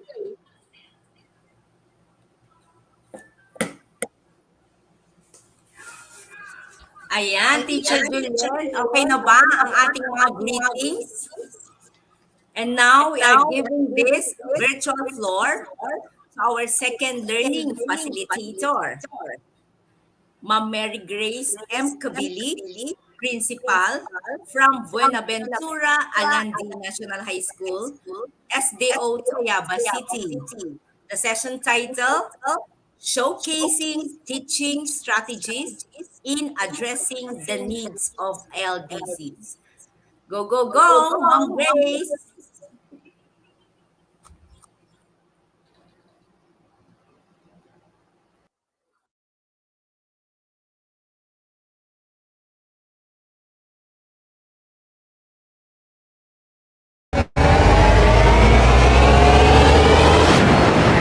Hello, Calabarzon. Good morning. How are you today? I hope you are all safe and healthy. I am Mary Grace M. Kabili from the Division of Tayaba City. Prior to this session, Sir Christian Mesfer Hernandez discussed the planning. This topic is all about showcasing teaching strategies in addressing the needs of LDCs. Most probably, you will be asking, what is LDCs? Based on psa.gov.ph, children who are abandoned, neglected, abused, and exploited, disabled, victims of prostitutions, victims of pedophiles, runaways, delinquent, those are youth offenders, the drug dependents, the street children, the working children, the children in situation of armed conflict, the children in cultural communities, and the children victims of natural disasters. They belong to this group, the learners in difficult circumstances. Let us have the terminal objectives of this session. At the end of the session, the participants shall be able to demonstrate how to deliver the teaching strategies that are responsive to the special educational needs of the learners in difficult circumstances, or the LDCs. Our enabling objectives are identify teaching strategies that are responsive to the special educational needs of learners and difficult circumstances. Number 2, simulate the delivery of teaching strategies through the demonstration teaching and reflect on the importance of the appropriate teaching strategies that are responsive to the special educational needs of learners in difficult circumstances. Alright, so my dear friends, to start our session, let's play this quizzes challenge. So what are you going to do? You have to log into this link in your screen, enter your name, press start, then let's play quizzes challenge. So there are 7 questions there. You have to answer it, or you can type in your browser https://quizzes.com/join, and then type this quizzes game code 35378177. This activity will last for 10 minutes. Good luck, everyone!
Congratulations, everyone. I am seeing here a lot of correct answers from our quizzes challenge participants. Congratulations. To those who did not complete the challenge with perfect score, you could still go back to this link until midnight of October 30. The code is the same. You can enjoy this quizzes challenge at your own pace. So, congratulations and thank you very much. I hope you already recalled some of the terms that you answer in that quizzes challenge and that you are already using in your learning delivery and instructions. Again, congratulations everyone. Now, this activity is entitled Post-it Parade. So this is designed for face-to-face or Zoom or link session online. But since we are using a live broadcast in YouTube, we are going to type words or words that are associated to pedagogy, teaching strategies, and learning delivery. Then later on, we're going to classify those words that you type in the chat box once we captured the different words you type in that chat box. Alright, so this activity will last for 3 minutes. Your time starts now.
much, everyone. So, looking at the chat box, these words that I've gathered on the pedagogy, there is an art of teaching, yes, partly, and it focuses on the children, and yes, definitely, it's all about learning, no? And you have there identified also the different teaching strategies, the student-focused teaching strategies. You're all familiar with that. The project-based learning, yes, the experiential learning, the peer teaching, the inquiry-based, the problem-based learning. Oh, pinakasikat, the 2C, 2I, 1R. No? Delivery, the F2F, yan, face-to-face, the ODL, online distance learning, the MDL, modular distance learning, the TBRBI, or the TV radio-based instructions, and of course, I've seen there blended learning, and a lot of answers pop in the chat box. So thank you very much, and congratulations. So this time, let us do this click and share. So at this part, you will be sharing your insights regarding what transpired to the experience that you enjoy in typing in the chat box a while ago. Answer those 3 questions based on your own experience, no? Type the answer in that Google Form. So you may use that Google Forms, and you may just go back to your Google Classroom and accomplish this form for 5 minutes.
Yes, thank you very much for accomplishing this click and share link.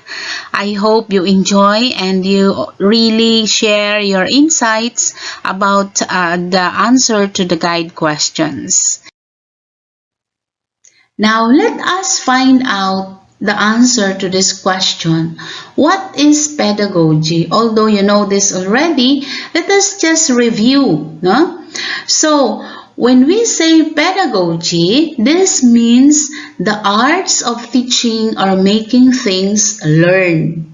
And also, this refers to the methods and practices of teaching, especially an academic subject or theoretical concept.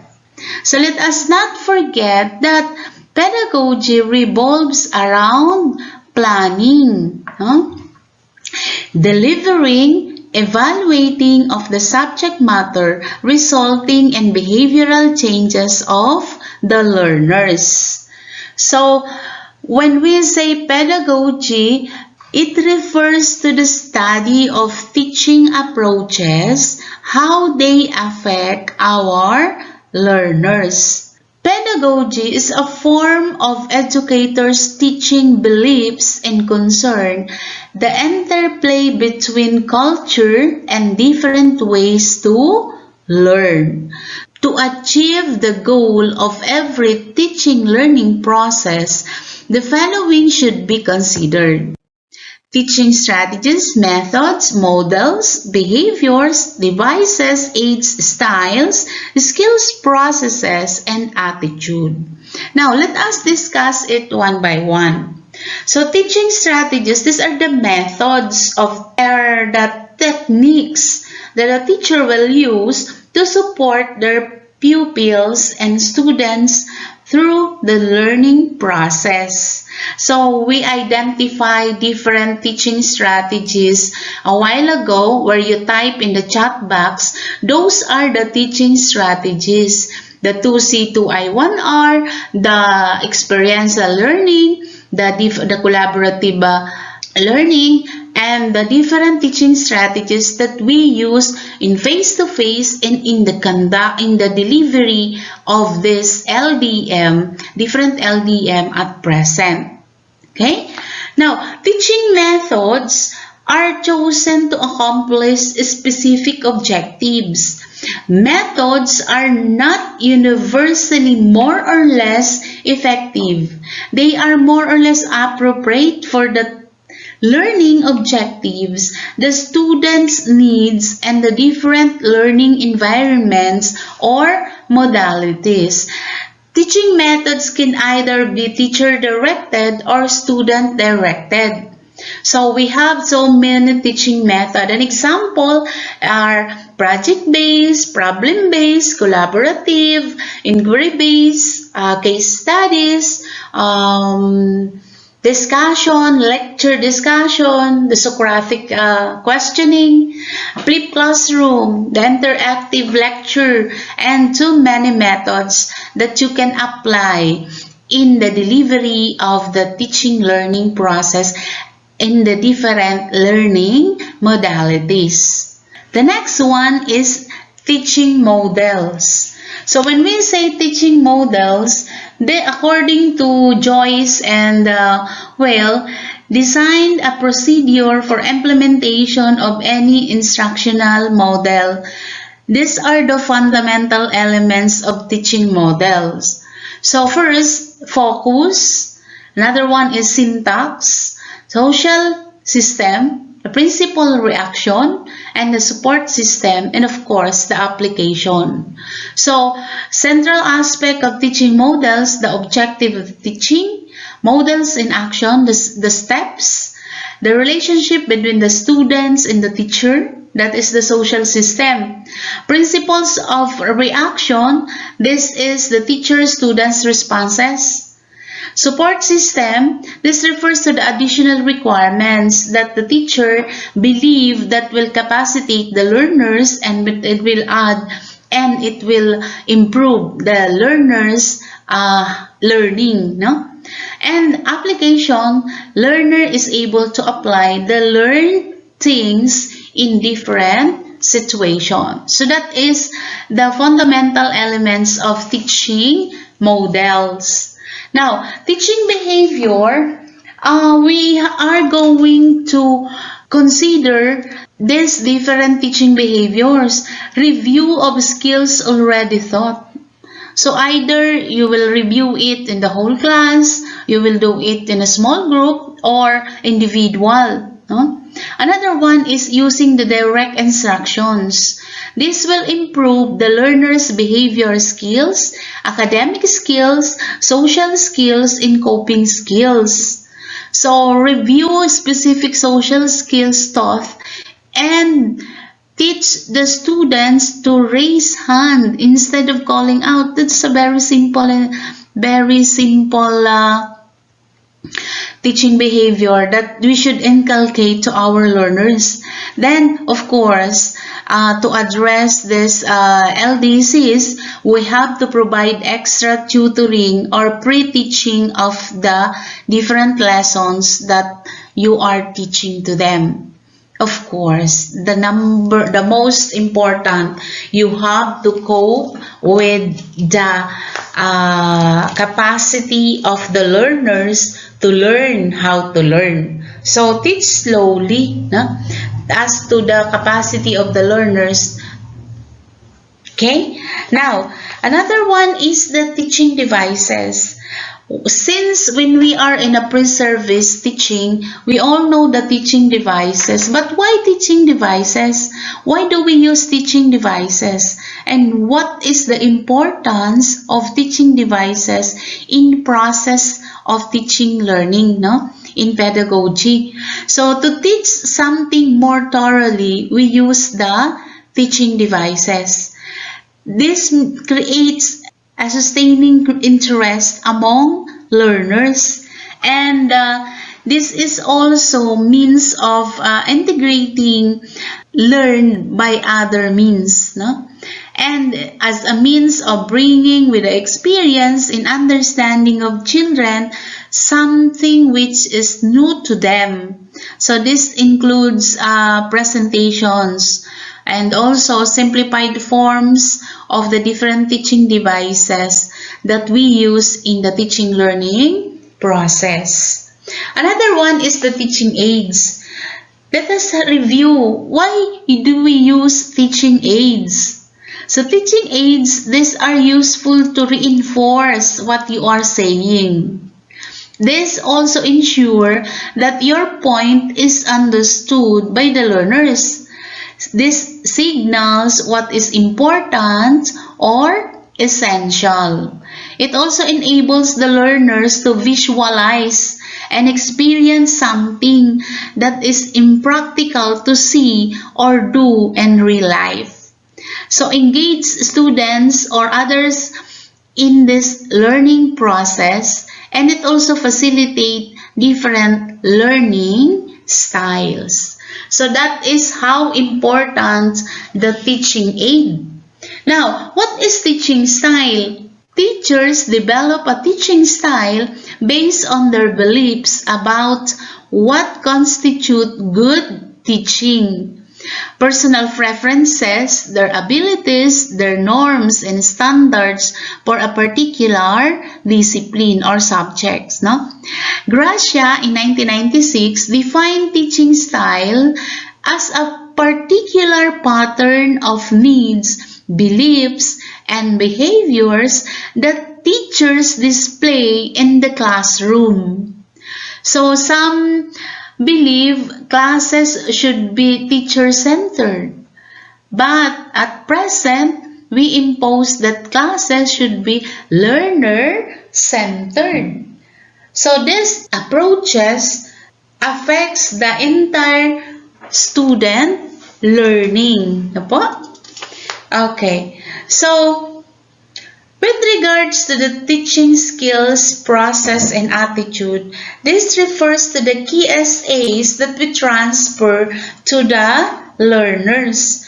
To ensure teaching skills, process, and attitude measured as good teaching skills, the teacher or you should recognize learners' differences. Also, you let your learner learn how to learn. So individual careful planning, especially addressing those needs of special educational needs of LDCs, and adopt suitable tools and techniques. And also, you have to lead our learners' emotional stability and decreases learner-teacher distance. So let them feel that you are present, even they are learning remotely. Okay? Teaching strategies refers to the methods used to help students learn learning competencies and be able to develop achievable goals in the future. So it also identifies the different available learning methods and develop the right strategy to deal with the target group identified, like those members belongs to different LDCs. No? Okay, so we have here the 6 strategies for distance learning developed by a researcher, Dr. Megan Somaraki, in 2019. But this was published in 2020. You can look for the published article at the source in the screen. So there are 6 different teaching strategies that Megan Sumeraki identified. No? The first one, according to Megan Sumeraki, in 2020, most of us are engaging in some sort of distance learning and planning to do in the near future. Until now, 2021, 2022, we are still implementing the distance learning. So the first teaching strategies researched and practiced by Dr. Megan Sumeraki is spacing. No? This means spreading out learning opportunities over time improves learning. So for example, students will learn and retain more if they study 30 minutes Monday to Friday rather than 2.5 hours all in one day. So we should take a look on their schedule also. Okay? Students should create a schedule with brief study session each day and stick to it. That's why we are always reminding our learners to stick to the schedule. Blocking of time works best because it is easy to procrastinate with an exam or assignment is not immediately due. So let us practice this. Creating a schedule and sticking to it, especially important in distance courses or in distance learning, where students are often required to move through more of the work of their own pace. That's the importance of spacing. So we can apply that teaching strategy. It is beneficial for the teachers to spread out topics being covered across multiple weeks so that there is a space between repetitions of some ideas. So in lecture videos or virtual video or chat lectures, teachers can repeat the most important concepts. The space repetition really helps our learners. So that's the beauty of spacing. Next is interleaving. What is interleaving? Basically, it means jumbling up ideas. So, students learn more when they can switch between different topics. Doing this helps students learn the similarities and differences between different ideas. For example, in mathematics, students learn more when they solve many different types of problems during practice rather than solving the same type over and over. So this typically leads to more mistakes during practice, but in the long run, the students retain their knowledge much longer. So when giving students homework assignments to do, require them to work on material that is both new and old, creating both spacing and interleaving. So when engaging a video lecture discussions or online discussions, pose prompting questions that requires two students to integrate knowledge across the topics. Another one is retrieval practice. Retrieval practice involves bringing information in mind from memory. So this happens when students takes practice tests or quizzes, but it can be done in other ways too. For example, students can just write out what they can remember on a blank sheet of paper or even draw ideas. You can use the kernel notes. That's a very effective means of note-taking. So, copying one's notes would not be very helpful, but trying to summarize notes using these kernel notes from their memory would be very beneficial. So they would write the most important concepts using the method of note-taking, which is kernel notes. Well, if you want to know more about kernel notes, you simply search in YouTube. There is the way on how to do that, and you teach that to your learners. The students do not need to remember everything and can check their notes, of course, the materials after retrieval to fill in the gaps. So in distance learning, the teacher utilizes frequent low-stakes and no-stakes quizzes because students will have access to their course material or to their learning materials. It's good to write questions for the students that will not be able to find the answer word for word. Okay? So this also allows to let the students take quiz twice for extra prize. Okay? So you can do it and keep their best score or the average of 2 scores depending on the subject. So that's the beauty of retrieval practice.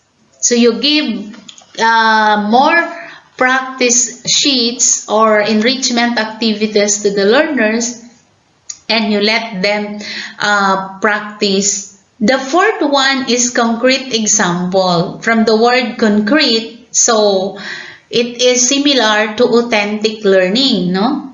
So often used by the teacher, this concrete information is easier to remember than abstract information. So concrete informations foster learning. So researches shows that multiple examples of the same idea, especially with difficult and with different surface of details, help students understand the true idea the example is intending to illustrate.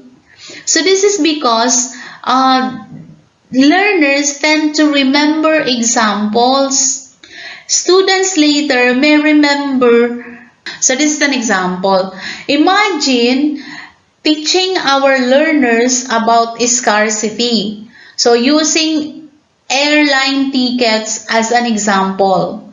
So students later may remember scarcity was about flying. Flying but not the rest.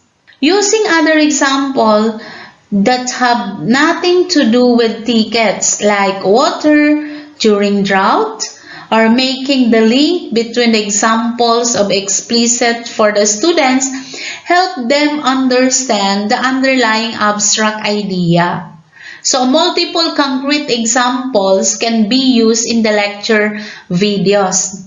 Okay? So teacher can make short videos explaining additional concepts to release to the students after primary lecture. So you can use these videos for the learners to address their special educational needs, especially if they belong to LDCs. Another strategy is elaboration. This involves asking how and why questions about a specific topic, then carrying to find the answers to those questions. The act of trying, describe, and explain why things work helps our learners to understand and learn. So students can explain how the topics relates to their own lives, or take two topics and explain how they are similar or how they are different. So this strategy can be assigned alone or pair them to other students. So in distance situations, students can utilize elaboration in online discussions to integrate information across different content, introducing them, spacing, interleaving, or could be the giving concrete examples. So ask the students to work and the answers to those together. Okay, so the last one is dual coding. This is all about combining verbal representation of information with visual representation. So it is easier for the learners to understand the information being presented if we combine it with visual representation. While the students do have the preferences, matching these preferences does not help them to learn. Instead, we all learn best if we have multiple representations of the same idea. So make sure that the students have enough time to digest the representations. So when students are studying and they should use multiple representations, and they explain themselves how the different representations show the same idea, dual coding can be implemented in online video lectures by presenting visual representations on the screen and explaining to them the material that you use. Just remember, avoid cognitive overload. You can also encourage the students to pause and rewind when they are confused. Try to break the lecture videos into similar chunks so that students can work through bite-sized pieces. Okay? So these 6 teaching strategies developed by Megan Sumeraki is applicable to the present situation of distance learning. So to address the needs of these LDCs, you can choose among the different strategies. Aside from the traditional strategies and the multiple intelligences, the differentiated instructions, and the different teaching strategies prescribed by the Department of Education. Okay? All the teaching strategies is applicable to our learners in difficult circumstances. You have just to choose depending on the needs of the learners. Plus, you have to incorporate in your teaching learning process in the delivery of learning and delivery of instructions these strategies for growing closer to your most challenging students, our LDCs, provided with us by Dr. Alan Mendler. These 6 most important strategies will help us to provide the needs of our LDCs. First, we have to build trust to our learners, to the parents, and number 2, engagement. So think of the strategies that our learners will be engaged in the topic or in the session or in the learning materials that we provide to them. And of course, think of the situation of our LDCs. It should be personalized. So if in the classroom you have 3 different types of LDCs, you have to personalize also the strategies according to the ways and means and needs and capacity of the learners. Another one, all the teaching learning materials that you're going to provide with them should employ positivity. No? Do not let the learners feel negative aspects or negative impact that will feel them that they are neglected. So in giving examples in your in the discussion of your lessons, in the video lessons that you're going to provide with them, do not let learners feel negative thoughts. Provide positive thoughts that will encourage them to learn and to let them learn how to learn. That will make them a more responsive learner. And of course, ensure safety.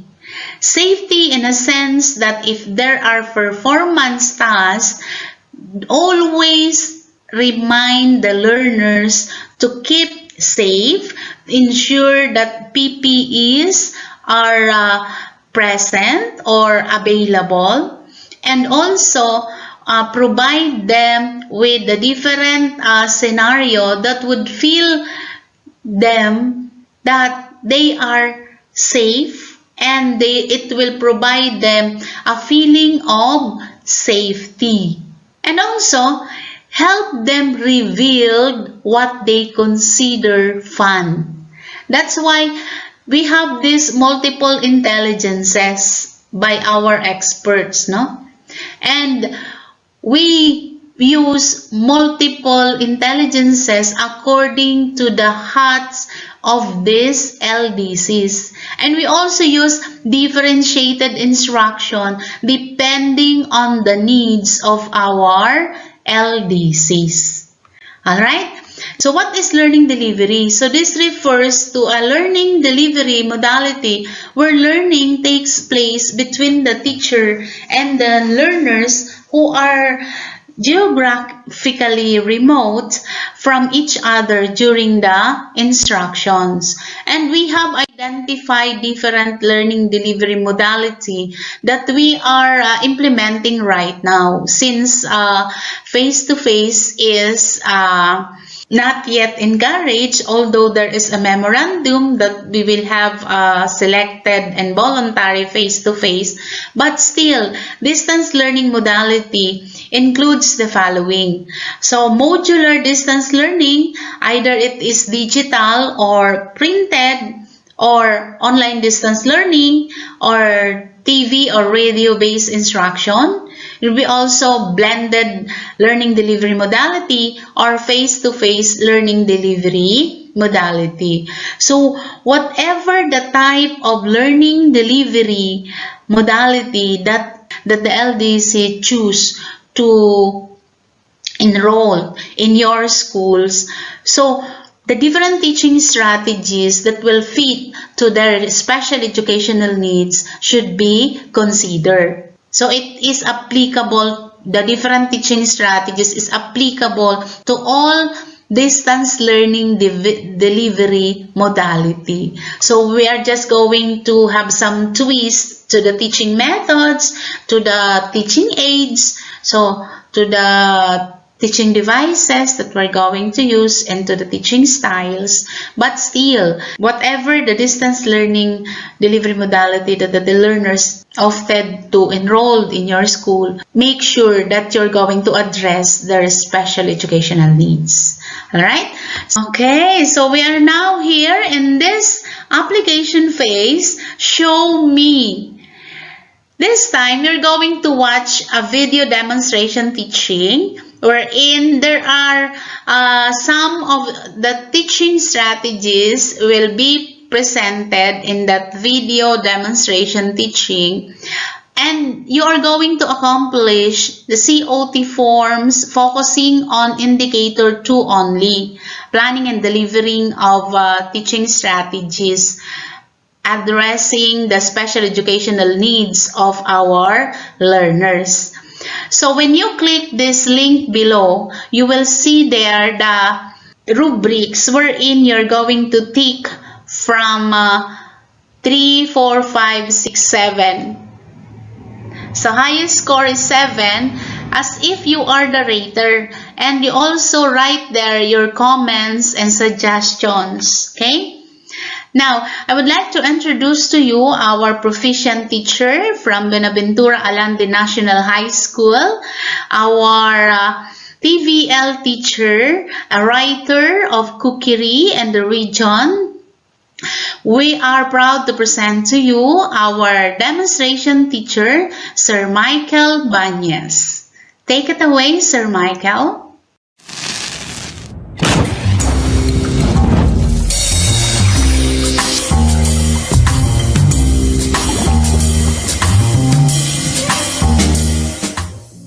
Once again, good day to each one of you. I hope that everyone is excited as I am for our meeting today. We will be applying what we have learned from our previous meeting. But before that, before we formally start our lesson, kindly press 1 in the chat box for your attendance. Okay, so are we all done? Okay, so now kindly empty your minds and give your 100% participation in our lesson. I hope everyone will manage to cooperate. Empty your mind, tanggalin natin ating mga dalahin, sino ating crush, ating problema. So you give your 100% focus sa ating lesson. So now, our objectives for today's lessons are the following. Identify ways of presenting appetizers. Paano nga ba ni-present or pinapaganda ang appetizer? Second is demonstrate the proper method of presenting an appetizer. So mamaya magluluto kayo, magagawa kayo ng sarili nyong appetizer using your own unique recipe. And of course, last but not the least is follow workplace safety procedures when presenting appetizer. Okay, for our first activity, I call it Bugtong-Bugtong al Cerebro, derived after my nickname, of course, Bong. I will mention videos and you have to give the answers in 10 seconds. Remember, just 10 seconds. The first one to raise the hand icon, or the first one to press the hand icon in our Google Meet will have the chance to accumulate points. guys. Okay? So let's begin now. Again, answers must be written in the comment section of the chat box or you may say it directly sa atin. So you just have to press your mic button. Okay? So, are we all excited? Guys, are we all excited? Yes! Of course, yes. Our first bugtong is, what fruit is always sad? Anyone? Let's see. Okay, so Joanna press the first one to press the raise hand button. And then answer is, what Joanna? Blueberry. Of course, it's blueberry. Basta palagi daw malungkot, so it is blueberry. For our next bugtong, what is the coolest and most awesome of all the vegetables? Ano yung pinaka-cool at saka pinaka-awesome sa lahat ng gulay? Anyone? Okay, I'm waiting guys. Okay, so Myra said it's radish. Radish. So it's again radish. For our 10th bugtong, medyo you have to analyze. What fruits love to go crazy and wild? Ano raw yung fruits na palaging nagwawala at palaging galit na galit, inis na inis? Ano raw to guys? Munina. Okay. It's bananas. Wow, very good. Si Myra, it's Monina who says, no? It's Monina. It's banana. And for bugtong, what kind of foods do mommies like to eat? Ano raw yung paborito kainin ng mga mommies? Anyone from the group, guys? Again, you gave your 100% participation. You focus. Ano ang pagkain na gustong-gusto kainin ng mga mommies? Anyone? Okay, Warren says it's, of course, wraps. No? Kasi ang mga mami ay nakabalot ng wraps. Okay, so for our next bugtong, what is the wealthiest nut? Ano ang pinakamayaman sa lahat ng mani? Anyone, guys? Answer please. Okay, you are right, Fiona. It is cashew. Nice. So thank you, Fiona, for your wonderful answer. And of course, for our next bugtong, which vegetable do people look forward to getting every month? Ano yung gulay or prutas na palaging inaabangan ng mga tao every month? Anyone? Grace. Okay, Grace says it's, wow, very good, Grace. Also, celery or celery. Okay, no? It's celery. Then for our last bugtong, what fruit can you use to sip water? Ano raw yung prutas na pwede natin ipang sip-sip ng tubig or any juices? Anyone, guys? Okay, right. You got it right. I think it's Sandra. No, it is strawberry. Okay, so now, guys, do you have fun? Yes! Of course, kasi very familiar tayo sa lahat ng ating mga bugtong. Kasi again, previously, na-discuss natin yan. So these ingredients or this vegetable and fruits are the common ingredients na ginagamit natin in preparing appetizers. Okay, so what can you say about the activity? Anyone, guys? Please comment below kung ano yung masasabi niyo sa ating activity. Okay, so in 5, 4, 3, 2, 1. Okay, so we have here 5, 6, okay, 8 answers. So thank you for that. So you feel enjoyed, nag-enjoy kayo, nasaya po, interesting, exciting. So that's very good. At least you are enjoying the lesson. And of course, can you name some fruits and vegetables identified in the activity? Can you recall ang yung mga prutas and gulay na nasabi natin or na-mention natin a while ago na ginagamit natin commonly in our appetizers. Okay, so it is berries, bananas, celery, nuts, of course, and strawberry. Okay, thank you so much for all your answers. And last question is, how did you feel when you are answering the activity? Guys? Okay, press your mic button naman.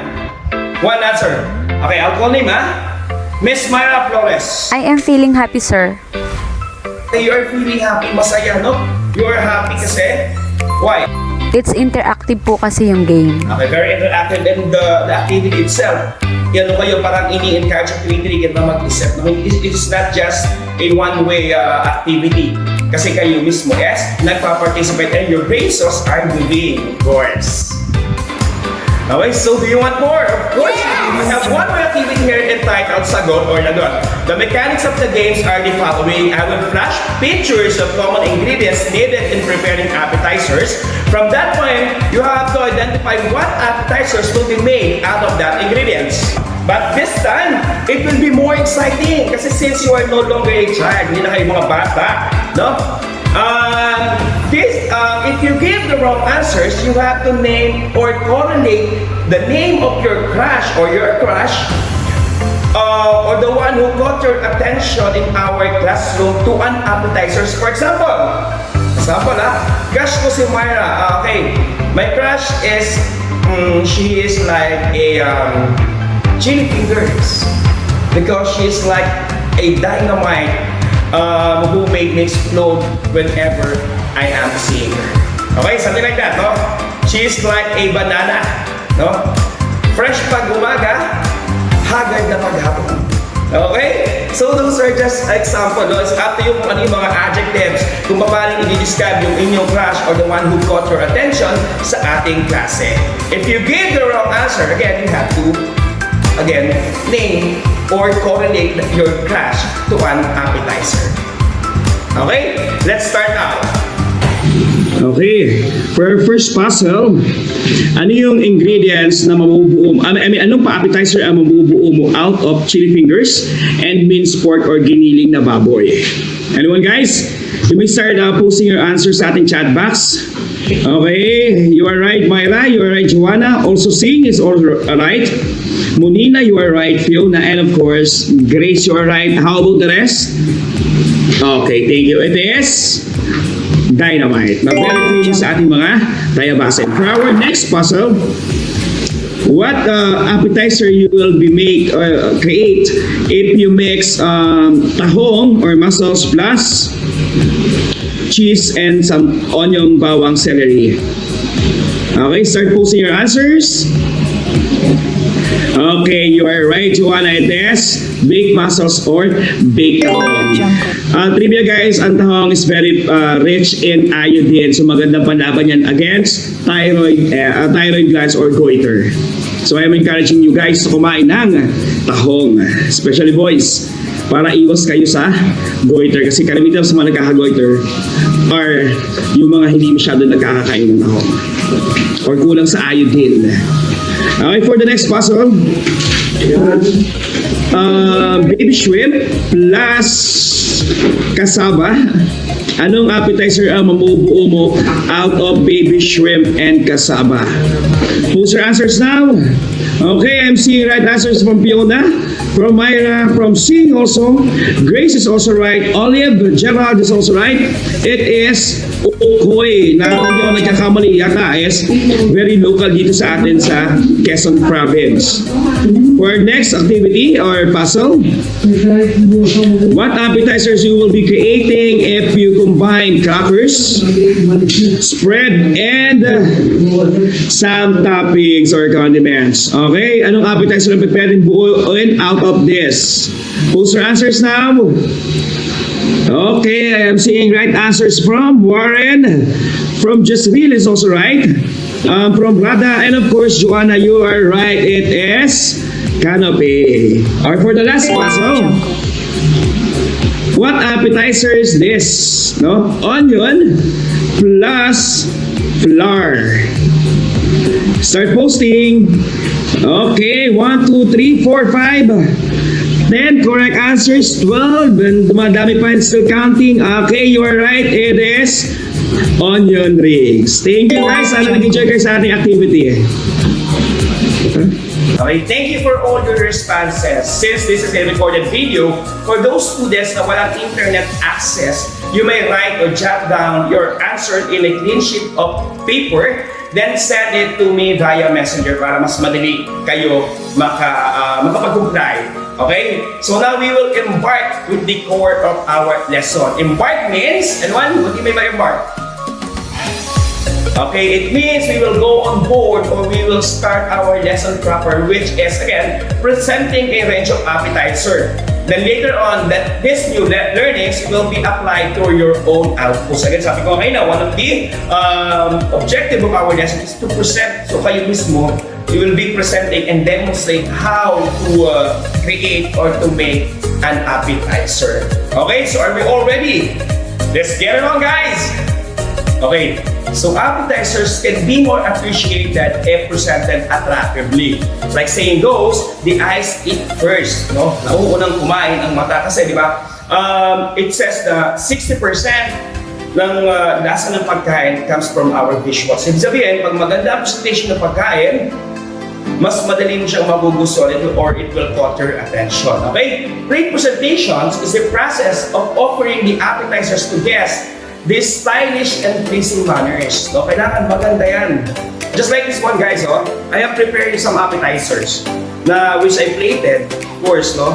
So, it is, of course, enticing. No? Masarap siya tingnan. Okay?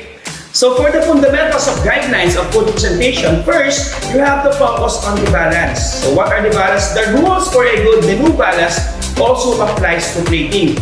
First, you should avoid monochromatic colors. It means that you may use two or more colors on the plate are usually more interesting than one. Here, how many colors did I use? We have green, yellow, and of course, orange. So, hindi siya boring tingnan, no? The food itself is very enticing. Mukha siyang masarap. It could easily catch or caught your attention. Okay? Then second, of course, again, we have three colors. I use three colors as sasabi, avoid monochromatic colors. Second fundamentals is the shape. You should carefully plan the variety of shape and forms. Here, I only use one size or shape, which is the patoles, no? Elongated rectangular shape. Then on the sauce or the gravy of our appetizer, I use a mince, no? Grounded and minced para magkakaiba siya ng texture. Hindi siya purong square, hindi siya purong round, hindi siya purong bilog. So I use variety of textures and shape. Textures is also important in food presentation. It is not strictly visual consideration, but important in plating and the menu planning. Sabi ko sa inyo, kasi yung sa texture, kailangan, pag tingin ko, kita ko, may shape, may bilog, may round, may rectangle. And also, pag kinain ko, makakaramdam ako ng texture. Sa ating dip or sauce, meron ako dyang nilagay na ground mani. So pag kinain ko, may iba akong texture na matitikman or malalasahan. So later on again, we will taste the food and malalaman natin what are the textures that you will notice or that I noticed while eating the appetizer. Dapat may fine textures dyan and of course, not so fine para hindi natin siya maumay kainin. So iba-iba yung textura. Now we also need to be particular in the flavors we are going to use. It is one of the factors to consider when balancing colors, shape, textures on the plate. So dapat iba-iba pa rin yung ating flavors dito since iba ang binibigay na lasa ng asparagus, same thing with carrots, and the sweet taste that our singkamas is given. So iba-iba yung ating flavors na matitikman dito sa ating appetizers. Quick recap, guys! No? Quick recap. Our first fundamental is the balance, and under the balance are color, shape, textures, and flavors. So kaya we have 4 under balance. These are the color, shape, textures, and of course, last but not the least is the flavors. So you're still following me? Lahat nakakasunod, no? Yes! Okay. For the second fundamentals in plating is the portion size. Remember from our previous lesson, what is the size of an appetizers? And we tag it in the chat box. Ano yung common size ng appetizers? Okay, of course, yes guys, you are all right. It is bite size, no? Means that it should not be not too small nor not too big. In considering the portion, you should match the portion size and the taste. Sa ating presentation, nagmamatch ba yung portion size and taste? Look at this one, for example, this one. Diba? It matches, no? Hindi siya sobrang itsigit, hindi rin siya sobrang luwag. No? Madalis natin siyang, of course, ma-access or makukuha. So, hindi siya nagmumukhang pilit o hindi siya crowded. Okay, 2 small plates would make an overcrowded and messy appearance. 2 large makes the portion more skimpy. When say skimpy, it means inadequate or konti. Pero ito, mukha siyang madami. Though it's how many? 1, 2, 3, 4, 5, 6, 7, 8. Mukha siyang madami. Kasi nga, just enough yung size na ginamit natin for the plate and for the container doon sa dami at laki ng ating appetizer. Okay? And that's fundamental, of course, is the arrangement on the plate. It should be nice and appealing. Remember, appetizers will be the one to arouse your palate. No? Remember that 60% of the total impact of the food comes from our visual. As I said a while ago, ang itsura ng pagkain or the visual impact dictates or gives 60% ng total lasa ng pagkain. So pag pangit ang presentation, most likely, hindi yan maganda. It seems like laing. Kapag ang laing ay nilagay mo lang yan sa inyong harapan without garnish. Kasi garnish, ay yung pwede nilagay na laka, etc. etc. Ang paganda, anong itsura ng laing? Yes, parang hindi siya maganda tingnan, no? But when we put some garnish, laka, what else? Other colors sa ibabaw ng laing, it becomes more interesting and enticing. Mas mukha siyang, of course, mas masarap. We will now proceed in designing the plate. Paano ba i-design ang plate? First, you should plan ahead. Make a sketch of dividing the tray into 6 or 8 sections. This will help you lay out the balance or the symmetrical design. The sketch should be indicate the centerpiece, slices of food, and garnish. Of course, kailangan you should plan ahead. Bago pa dumating sa proper or sa actual time of presentation or plating, dapat meron ka ng idea. You should divide the plate. Ano ba siya? For here, ginawa ko siyang zigzag. No, hindi ko siya pinantay-pantay yung pagkakalagay. Zigzag siya. So I had plan ahead. Hindi ko lang siya basta siya nilagay. May plano akong sinulong. Second, you should get movement into your design. Good designs make your eyes more focused or across the platter, following the lines you have set up. It could be arranged in rows or line. As I've said a while ago, sabi ko nga dito, in this case, ang ginawa kong line or setup is the zigzag. So pag tingin ko siya, hindi scattered naman ako. Mapapansin ko yung zigzag lines or formation. Then third is you should give design a focal point. Each centerpiece emphasizes strength and design by giving direction and heighten.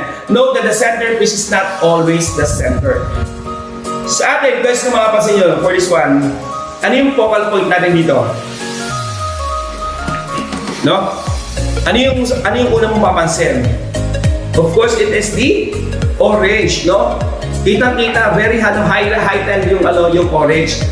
Ang first kong manonotice with this presentation is the orange color. So yung aking ginawang focal point. No? Kasi yung green natin hindi siya ganun ka-intense yung kulay.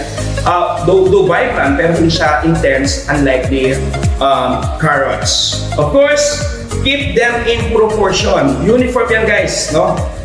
Same cuts, same shades. Not same timbang, pero uniform. Okay, so make the garnish count. Use garnish to balance out the plate by providing additional element. 2 item on plate often looks unbalanced. By adding garnish, it completes the pictures. On the other hand, do not add unnecessary garnish. Since one of the trends ng food presentation ngayon, unlike before, pwede kang maglagay ng plastic na dahon, plastic na damo, plastic na bulaklak. Ngayon, garnish, all garnishes should be edible. No? Dapat lahat yan makakain. O wala ka dapat itatapon. Again, look at it is well presented. I put there some cabbage para to emphasize, no? Mas maganda siya tingnan. So wala siyang boring or dull part doon sa plating natin. Don't draw every plate in sauce or gravy. It may hide color and shapes. You may cover a part of the band or portion of the sauce across the center. Sa ating case, hindi siya buo kung nilagyan ng sauce. Nilagyan ko lang siya ng dip. So para hindi siya matatakpan or mako-cover ng sauce. No? Hindi siya nalulunod. So here, pag ginawa mo siya, pwede mo siya kainin like that. Or you may take this one, then since appetizer to, or for example, you're in a party, pwede mo siyang dip. In that manner, you were able to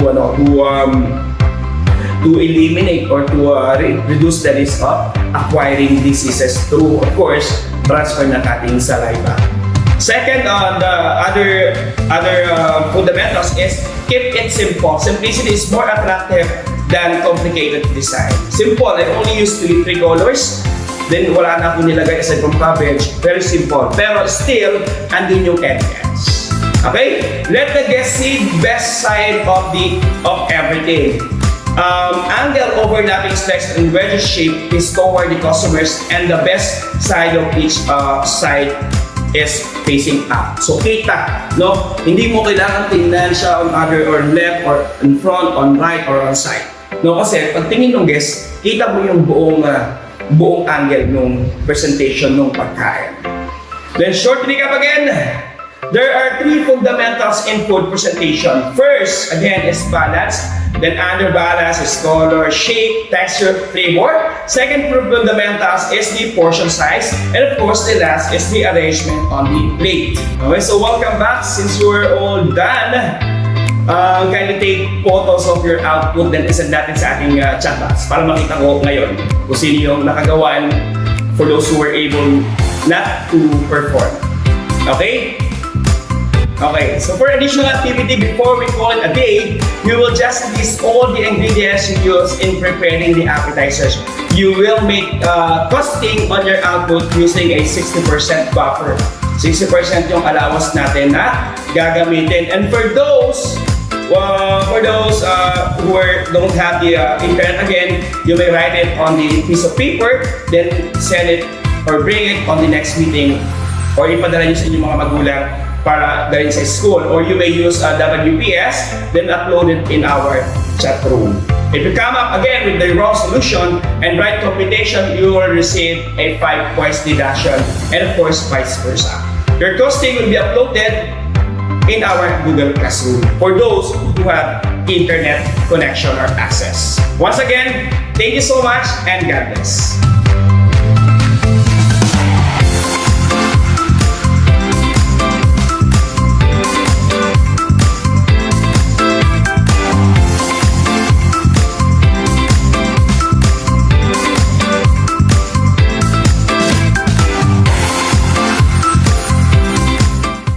Thank you so much, Sir Banyas, for sharing your expertise and as a TVL teacher in cookery.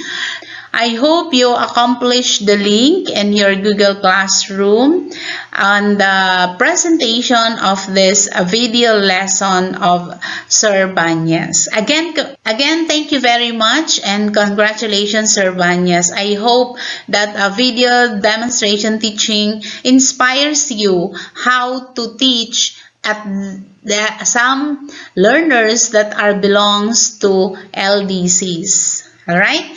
So, this time, you're going to accomplish this reflection by writing a letter to yourselves. A letter to myself. You write a letter to define your key actions that you would like in your future self to take and express your reasons why change needs to happen.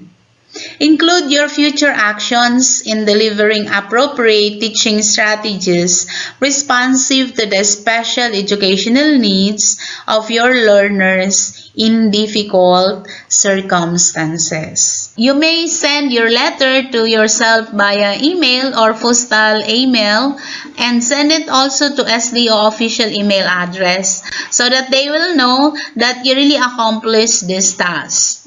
Okay, so as Benjamin Franklin told us, tell me and I forget, teach me and I may remember, involve me and I learn. So let our learners learn how to learn, involve them, give them the task appropriate to their needs as member or as one of the LDCs in your classes. Again, let us color the life of our learners. God bless everyone. Stay safe.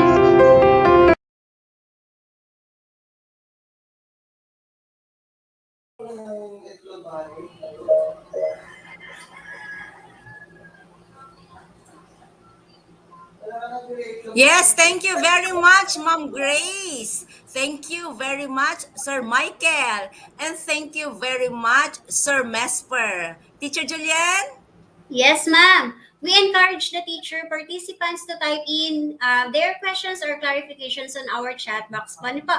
And while waiting for the questions, let me read some of your comments. From Teacher Badet, galing mo, sir. Parang si Luis Manzano. Wow. Ang aking pinakikinggan, napaka-energetic ng voice mo, sir. Thank you, Ma'am Teacher Badet. From Sir Redentor C. Alingilan, good job. Salute to you, Sir Lodi. Wow.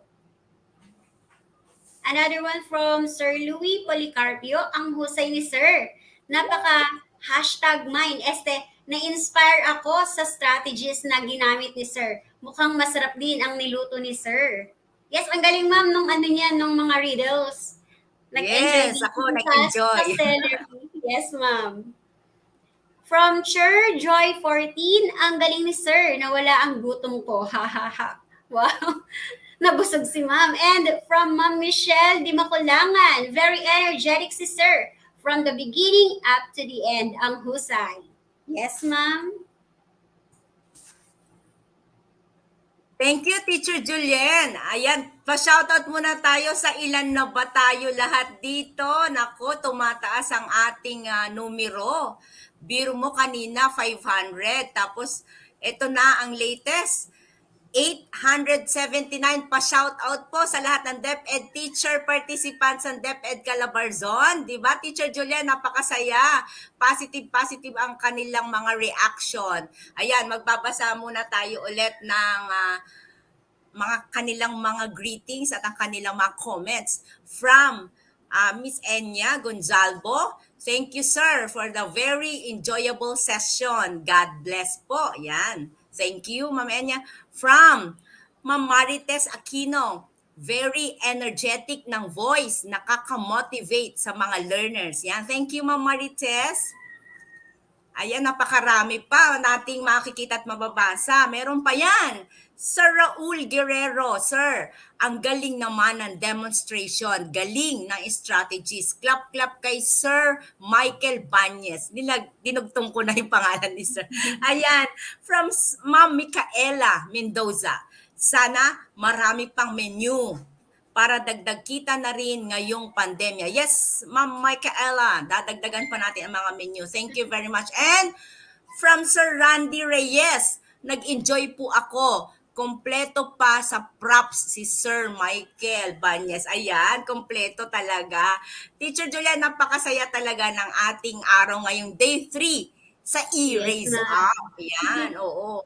So dahil na-enjoy tayo sa kanilang mga learning at sa kanilang mga demo teaching at sa kanilang lecture ni Sir Mesper at ni Ma'am Grace, Teacher Julien, pwede ba natin silang tawagin? Okay, for our Q&A session naman. Okay, let me call in our first facilitator, Sir Christian Mesfer A. Hernandez, Education Program Specialist 2, OIC School Head of Taculong Elementary School, SDO, Imus City. And of course, our demo teacher, Sir Michael P. Banez.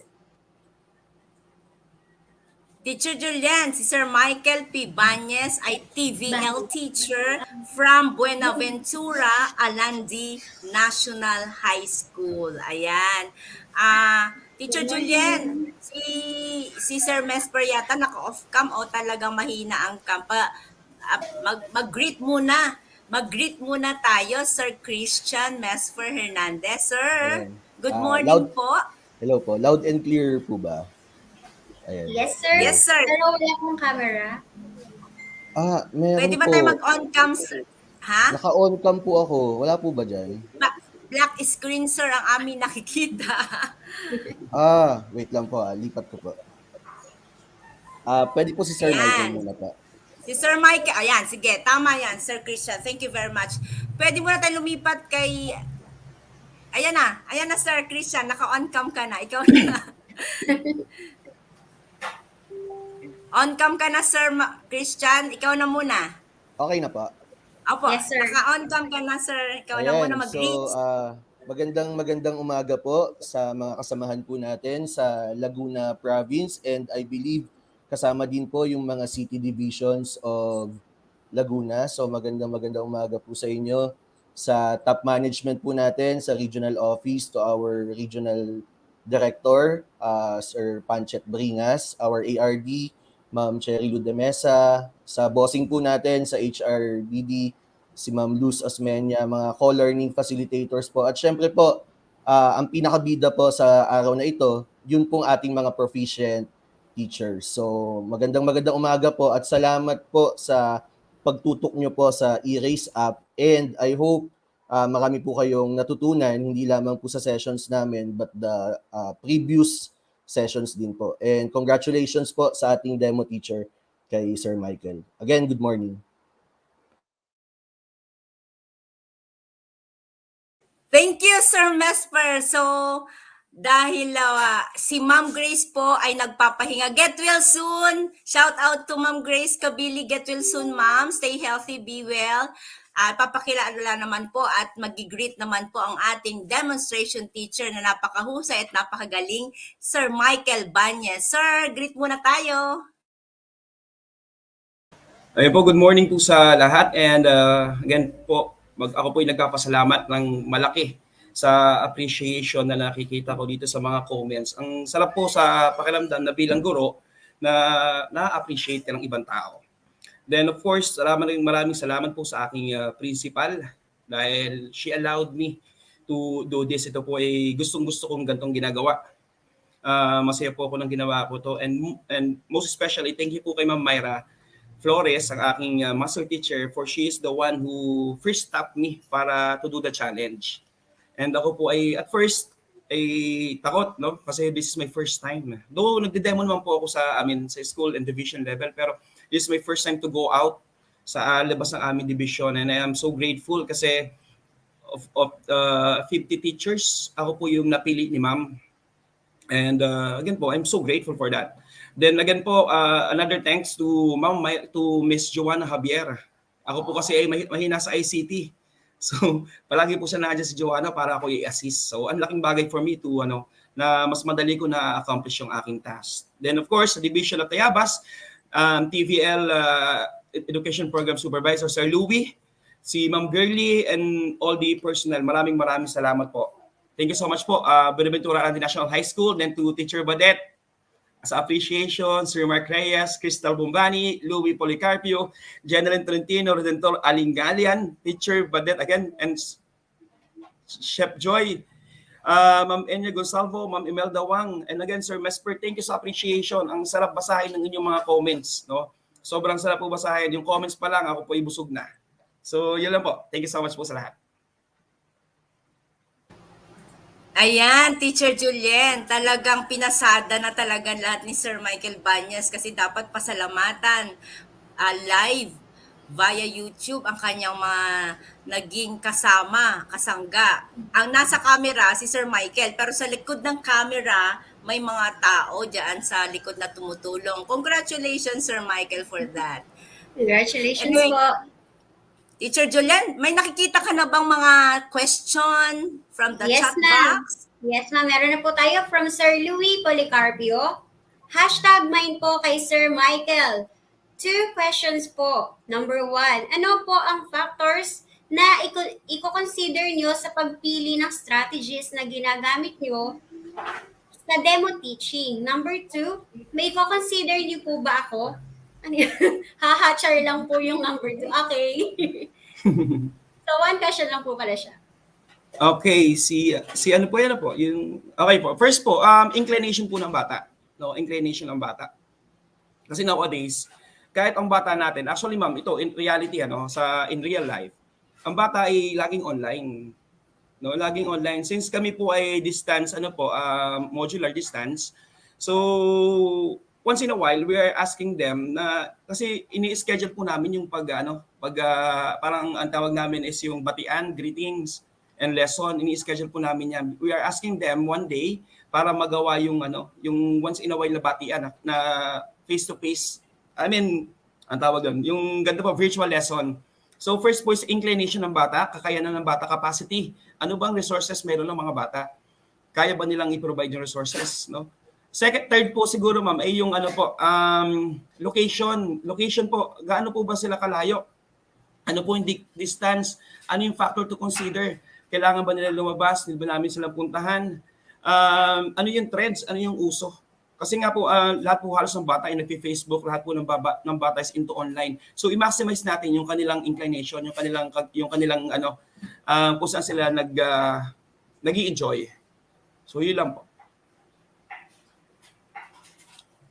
Thank you, Sir Michael. Teacher Julen, hingian naman natin ng comment. Yung Sige, Sir second question Michael. yung second question, pwede naman po. Si Sir Louie Policarpio. Sir Michael, hanapin mo na lang sa Messenger o sa FB si Sir Louie Policarpio. Joke lang po. Anyway, Teacher Julen, hingiin naman natin ang comment o dagdag kaalaman ni Sir Mesper. Sir Mesper, dyan ka, sir? Kung may additional ka pa po ba? Actually po, Yes, sir. saktong-sakto po yung sagot ni Sir Michael, no? So, in relation nga po dun sa yung topic ko po, no, leading to Ma'am Grace Kabili and Sir Michael's discussion. Talaga pong napakahalaga po ng profiling. Dapat sa loob ng first quarter or ano ba tawag natin, first grading, dapat kilala na natin talaga yung mga bata natin.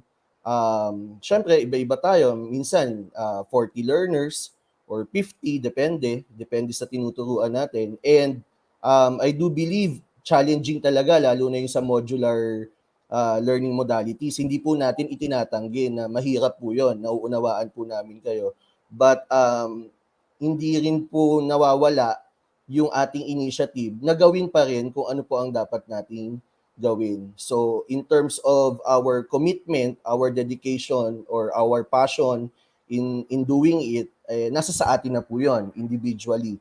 Pero, ang gawin po natin ang tama at yung talagang mapakita natin kung gaano rin natin talaga kamahal ang ating mga bata, ang ating mga mag-aaral. Sabi nga po, di ba, loco parentis, tayo yung pangalawang mga magulang ng mga batang ito.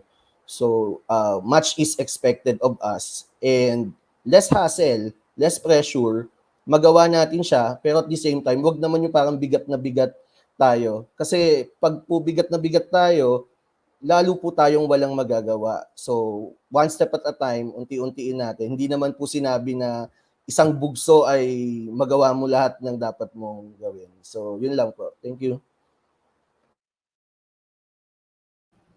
Yes, tama po, Sir Christian. Kasi last year, modular po ako, ngayon blended. Kaya ramdam ko po yung hirap talaga pag modular, kung saan minsan bawal pumunta pero kailangan mo po talagang kamustahin yung mga bata. So ngayon pong blended ako, mas magaan po siya. So depende rin po talaga siya sa modality, learning modality ng bata. Ano po yung mga strategies natin? Yeah, thank you, Teacher Julian. Thank you, Sir Christian. And thank you, Sir Michael. Pop up na mga questions nyo po dyan, mga kaguruan ng Teacher DepEd Calabarzon. Meron pa po ba tayong mga katanungan? Mukhang malinaw ang pagtanggap ng kanilang... Ma'am Donna. Yes, ayan, sir. Bago yung next question, kasama ba dito Laguna Province, no? Laguna Province kasama? Or puro city divisions pa? San Pablo, Biñan, and Cabuyao. Yes, Biñan, okay. City SDO Biñan. divisions. Okay. Yes, Sir Mesper. Yan, tatlo Okay, po, sige Sir po. Mesper. Shout out sa lahat ng mga taga-SDO San Pablo. Shout out sa lahat ng mga taga-SDO Biñan. At shout out sa lahat ng mga taga-SDO Cabuyao. Teacher, participants ng ating e-raise up. Di ba, Ma'am Teacher Julian? Yes, ma'am. Meron po tayong from Ma'am Marlene Coronel, not a question, because I understand every bit of what you have said. Just like to congratulate you po, sir. Wow. Yes. Wala po tayo masyadong question, ma'am. Oo, puro congratulations, Sir Mesper, para kay Sir Mesper, para kay Sir Michael, at para kay Ma'am Grace. Puro congratulations, puro magaganda, puro pampagood vibes, puro positive comments, and walang negative, Sir Mesper. Nakikita natin sa YouTube. Mapabatin nga, natuwa lang po ako sa Nako, comment. salamat po. Sige. Hi, Ma'am Lea Alcantara. Pinsan ko po from San Pablo. Ayan, sige, basahin na natin para talaga matuwa Thank si you, Ma'am Lea. Leia. Maging masaya ang kanyang Thursday day. Ma'am Leia Alcantara, hi Sir Michael, proud pinsan here. O kahit ako naman sigurong pinsan, kamag-anak, di ba? Proud talaga to be the relative of Sir Michael Banyes. Ayan. Sir Mesper, baka meron ka pa ipapa-shoutout dyan habang nag-aantay tayo ng question. Opo. San Pablo po, no? So, siguro po shout out kay Sir Rico Murillo. Kaklase ko po yan sa Flame sa Batangas State University. School head po ng, hindi ko tanda kung anong school. At syempre po, sa lahat po ng nakasubaybay. Kasi po, hindi rin po biro yung yung talagang nagpapakita ng appreciation. So, sa part po namin sa learning facilitators and sa demonstration teacher kay Sir Michael, nakaka-boost po yun ng moral, ng confidence. Yun, para mas gawin pa po namin ng maayos at itodo pa namin yung pagbibigay ng serbisyo sa mga kapwa sa Calabarzon. So, salamat po talaga sa inyo. Thank you, Sir Christian. Teacher Julien, baka ikaw, habang wala pa tayo nakikitang pop-up na question, baka may isa-shoutout ka pa? Shoutout po kay Sir Michael O. Pantaleon. Busy po siya sa God. Kaya wala po siya today dito sa ating E-Raise Up. Oo, wala siya today pero yung day 1 and day 2 present na present si Sir Michael Pantaleon. Ayan, magkaka-brand name sila yan, Sir Michael Banyes eh. Okay, so lahat po ng ating mga comments, recommendation and suggestion po, pakilagay na lang po sa YouTube chat box. Pwede po mag-heart, pwede pong mag-smiley emoticons at lahat po ng inyong mapakiramdam. Siguro ang ating temperature check, Teacher Julian, hanggang ngayon, kanina 12, ngayon nasa 12.5 na, no? Ganun na. Yes po, Ma'am Donna. Basahin ko lang po to from Teacher Badet. Wala po question. Kasi super clear po lahat. Shout out po sa mga participants from Ambray ES, SDO San Pablo City. And ayan po, Ma'am. From Joy Buena Obra. Hi, Ma'am Joy. Palagi nating isaisip, isagawa ang pagmamahal. Sa batang mag-aaral, kahit maraming pagsubok, dapat kayanin natin bilang bahagi ng ating misyon at vision sa ating edukasyon, SDO San Pablo City. Teacher Julien, baka lang may mga dati akong estudyante na naging guru na, hindi ko kayo makita kung anong pangalan ninyo. Baka meron kasi nagko-comment dyan na naging teacher nila ako nung matagal-tagal na kasi medyo mahaba-haba na rin. Kung meron man akong mga naging estudyante sa SDO Biñan, SDO San Pablo, SDO Cabuyao na teacher participants, hi, hello, and good day po sa ating lahat. Stay healthy. Yan from Ma'am Rhea, Okfemia. Ayan, nagka-clap-clap si Ma, virtual clap. Sino pa? Si Ma'am Myra Millares, heart naman. So yan ang kanilang mga positive and good vibes comment. Ayan, ang dami Sir Michael, ang dami Sir Mesper na mga kanilang mga tawag dito, comment. Ayan, from Ma'am Rochelle Montes. Ikaw muna, Teacher Julien. Yes, ko-teacher ko po si Ma'am Rochelle Montes from Mamati DS. Good morning po, Sir Michael. What if meron ka pong student na can't afford to buy the ingredients? What is your suggestion to accomplish their output? Salamat po from Mamati DS. Actually, ma'am, sabi ko nga dun sa initial nung bago mag-application, make use of what you have. Kung anong meron lang kayo sa within your community, within your area. So, kung ano lang po meron. For example, ma'am, onion. Napaka-basic. Halos lahat naman tayo may onion. You may do it as onion rings. So, hindi po sila required lumabas. And again po, ma'am, yun doon po kasi ito po, yung aming competencies present appetizer, doon po sa prepare pa lang, I already asked them na mag-create ng unique appetizer recipe. Kasi unique, hindi existing, no? Kumbaga, yung kanilang sariling recipe, kasi yun po yung i-prepare nila. So they are not required kung bumili ng ingredients sa mahal. Pre-style po yan kung ano po yung kanilang gustong gawin. Let them enjoy kung ano lang yung kaya ng bata. Okay, sir. So wala pong specific menu na po? Wala po. Kasi po yung sa hindi natin sila, for example po, I use asparagus, magkano din ang asparagus. So instead, you may use sitaw, no? You may use sitaw, you may use pipino, kung ano lang po meron.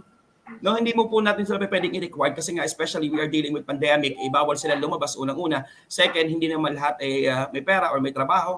Yung ating mga magulang suffering from that, ayaw naman natin maging burden or padagdag sa problema nila. So again po, make use of what they have within the community.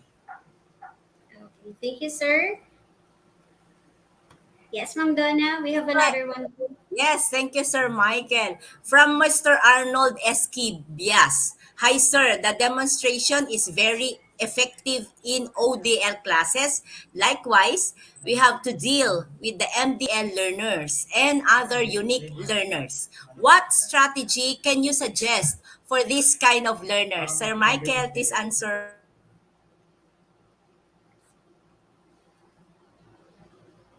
Sa MDL, ano po? First of all po, di ba yung ano po, kung mapapansin yung mga issues na present ko doon sa demo ko is yung pandemic, no? Kasi nga sabi po, hindi naman po yun necessary na yung bata ay may sakit, yung bata ay suffering from this, yung bata experience that, no? Yung pandemic itself is already an issue. So, again po, kasi sa question walang particular. Ano po yung particular na para mas madali kong ma-address? Siguro, sir, let's have your, yung parang sample mo lang sa lesson mo para i-adapt na lang natin. Ayun nga po. Sinasabi ko nga po, we are all facing pandemic and lahat affected economically, socially.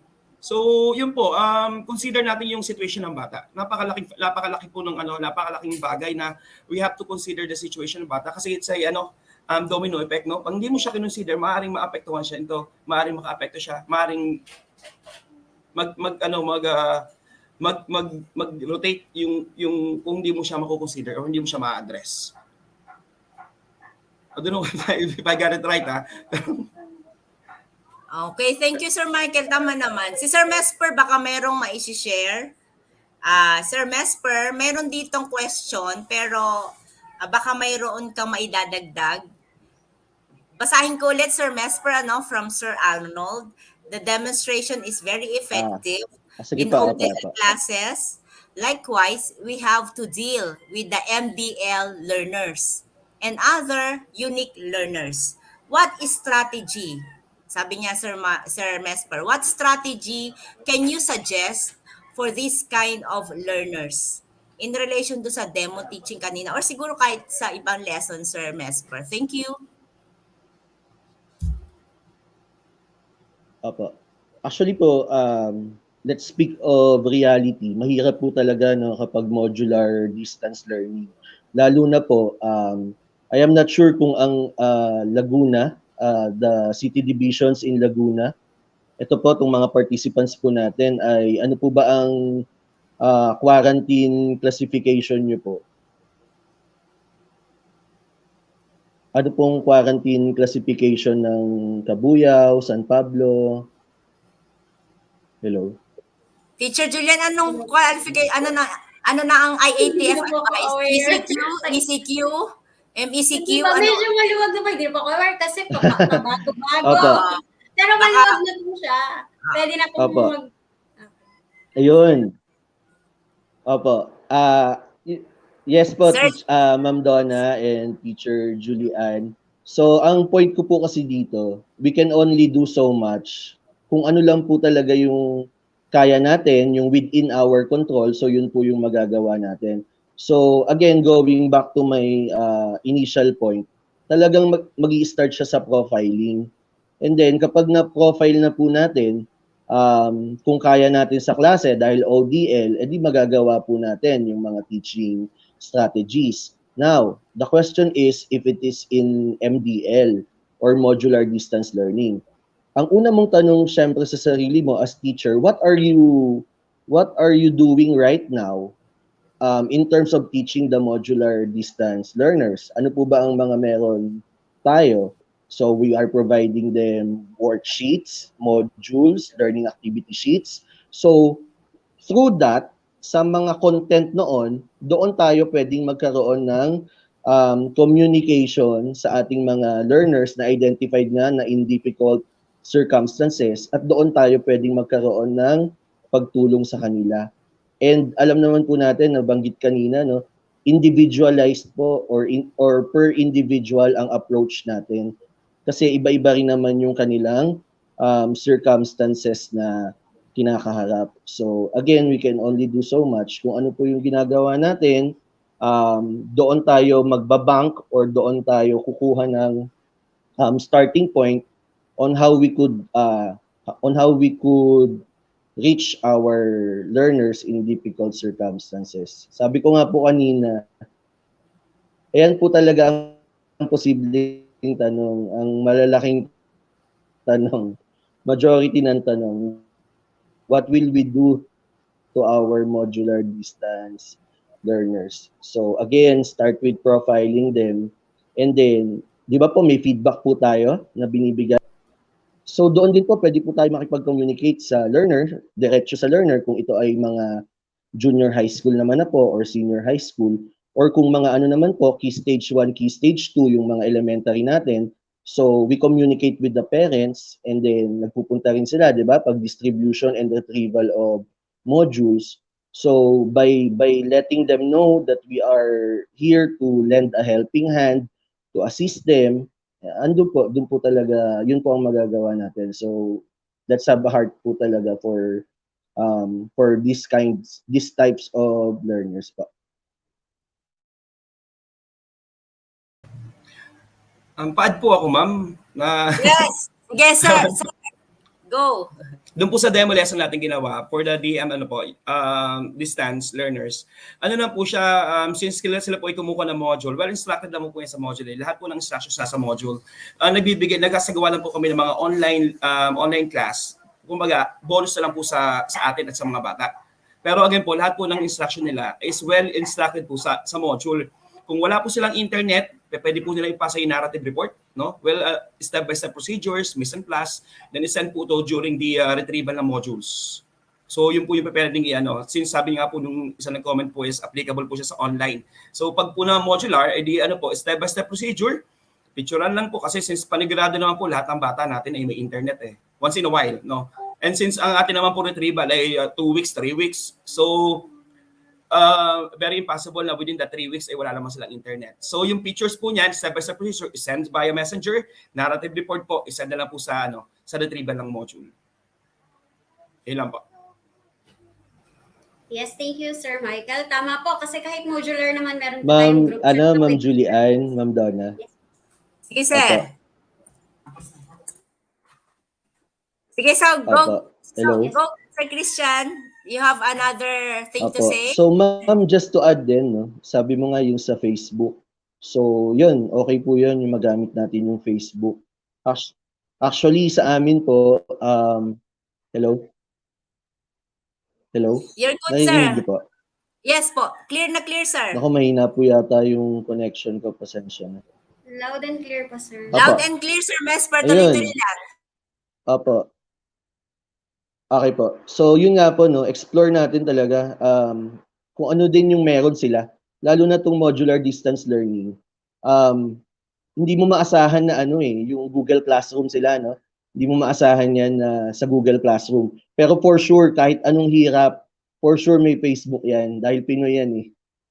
Bihirang-bihira na talaga yung walang Facebook.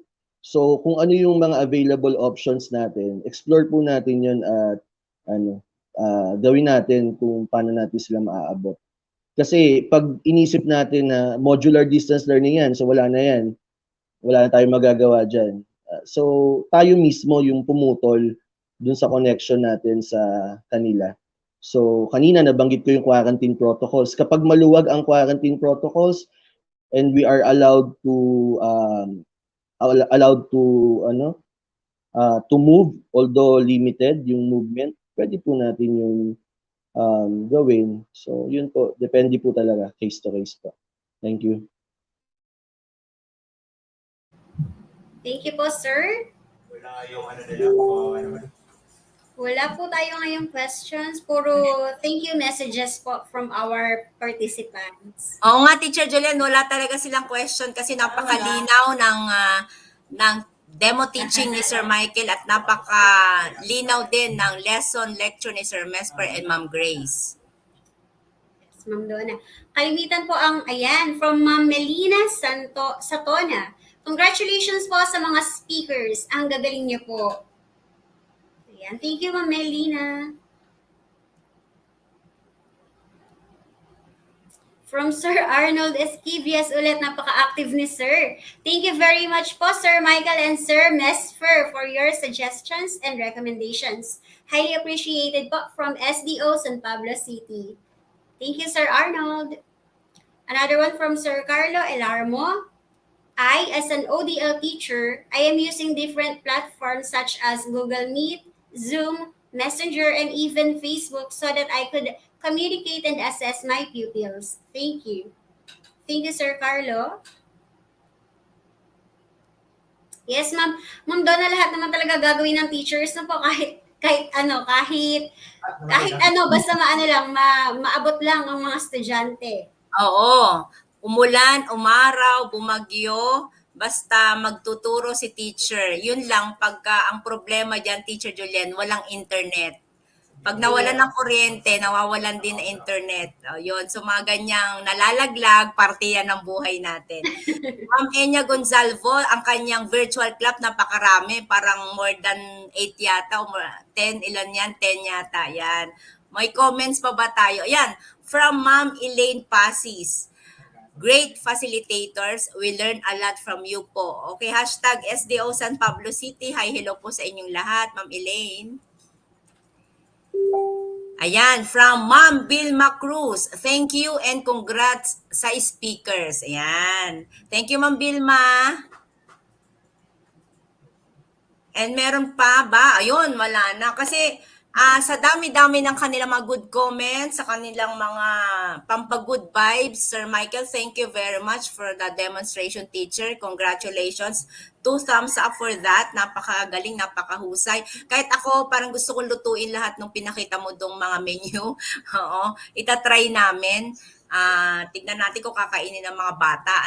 Kasi alam mo naman pag mga gulay, minsan anyway, pero may pork naman at saka may giniling. Teacher Julian, ano naman ang gusto mong lutuin dun sa appetizer na sinampo ni Sir Michael? Nagustuhan ko po dun sa demo teaching po ni Sir, yung riddles. Natuwa po ako, sinulat ko po yun eh. Ako Which rin. vegetable do people look forward to get every month? Hulaan mo pa, ma'am. Celery. Ako gusto ko 'yon. Pero ang pinaka gusto ko doon sa riddles din ni Sir Michael yung galit na galit at gigil na gigil na prutas. Nagulat ako. Sabi ko, ano kaya nung pinakita yung picture, banana. Okay. Sige nga. Diba, Sir Michael? Talaga ako'y nakinig at ako'y nagsagot din doon sa kanyang mga riddle ni Sir Michael. Anyway, Teacher Julien, so Sir Michael, maraming salamat. Sa uulitin, sa likod ng iyong demo teaching na nagbigay ng daan para sa iyong pagbibigay ng pakitang turo, maraming salamat din sa kanila. Hindi na natin isa-isahin sapagkat napasalamatan mo na, no, Sir Michael, So, Teacher Juliet. Thank you po, Ma'am Donna, Ma'am Julie. Maraming salamat. Yes. Ang sarap po. Thank you. Bye-bye. Thank you very much din kay Sir Mesper. Nalaglag na yata si Sir Mesper, Teacher Julian, kasi kanina mahina ang wifi, may pop-up na power off, power on, baka ganun ang nangyari kay Sir Mesper, Pero again, shout out kay Sir Mesper, thank you, sir, and thank you to Ma'am Grace, stay healthy, be well, get well, ma'am. Ayun. Ma'am. So, Teacher Julian, ano kaya ang susunod na natin? Ano yung hashtag ulit kanina? Pakiulit naman, Teacher Julian. Hashtag amazed with erase up po. Yan. Pakilagay na dyan sa ating chat box. Pakilagyan. Ibig sabihin, pag mas maraming hashtag, mas maraming nag-appreciate at mas marami talagang nakikinig sa atin. Okay? So, day 3 na erase up, di ba? Parang ang saya-saya lang. Ayan na, Teacher Julien. Thank you very much to all the teacher participants ng ating Day 3 E-Raise Up, Enhancing Proficient Teachers' Competence in Leading Change Responsive to the Educational Needs of Learners. Teacher Julian. Yes, ma'am. Thank you so much, dear participants. Sana po ay nandito pa rin tayo sa ating E-Raise Up program tomorrow. Last day po yun. So, aasahan po namin kayo. Pero before po tayo matapos, let us have our closing prayer. Ma'am, Teacher Julian, before the closing prayer, pwede ba nating makita at mapabasa yung slide po ng session outputs?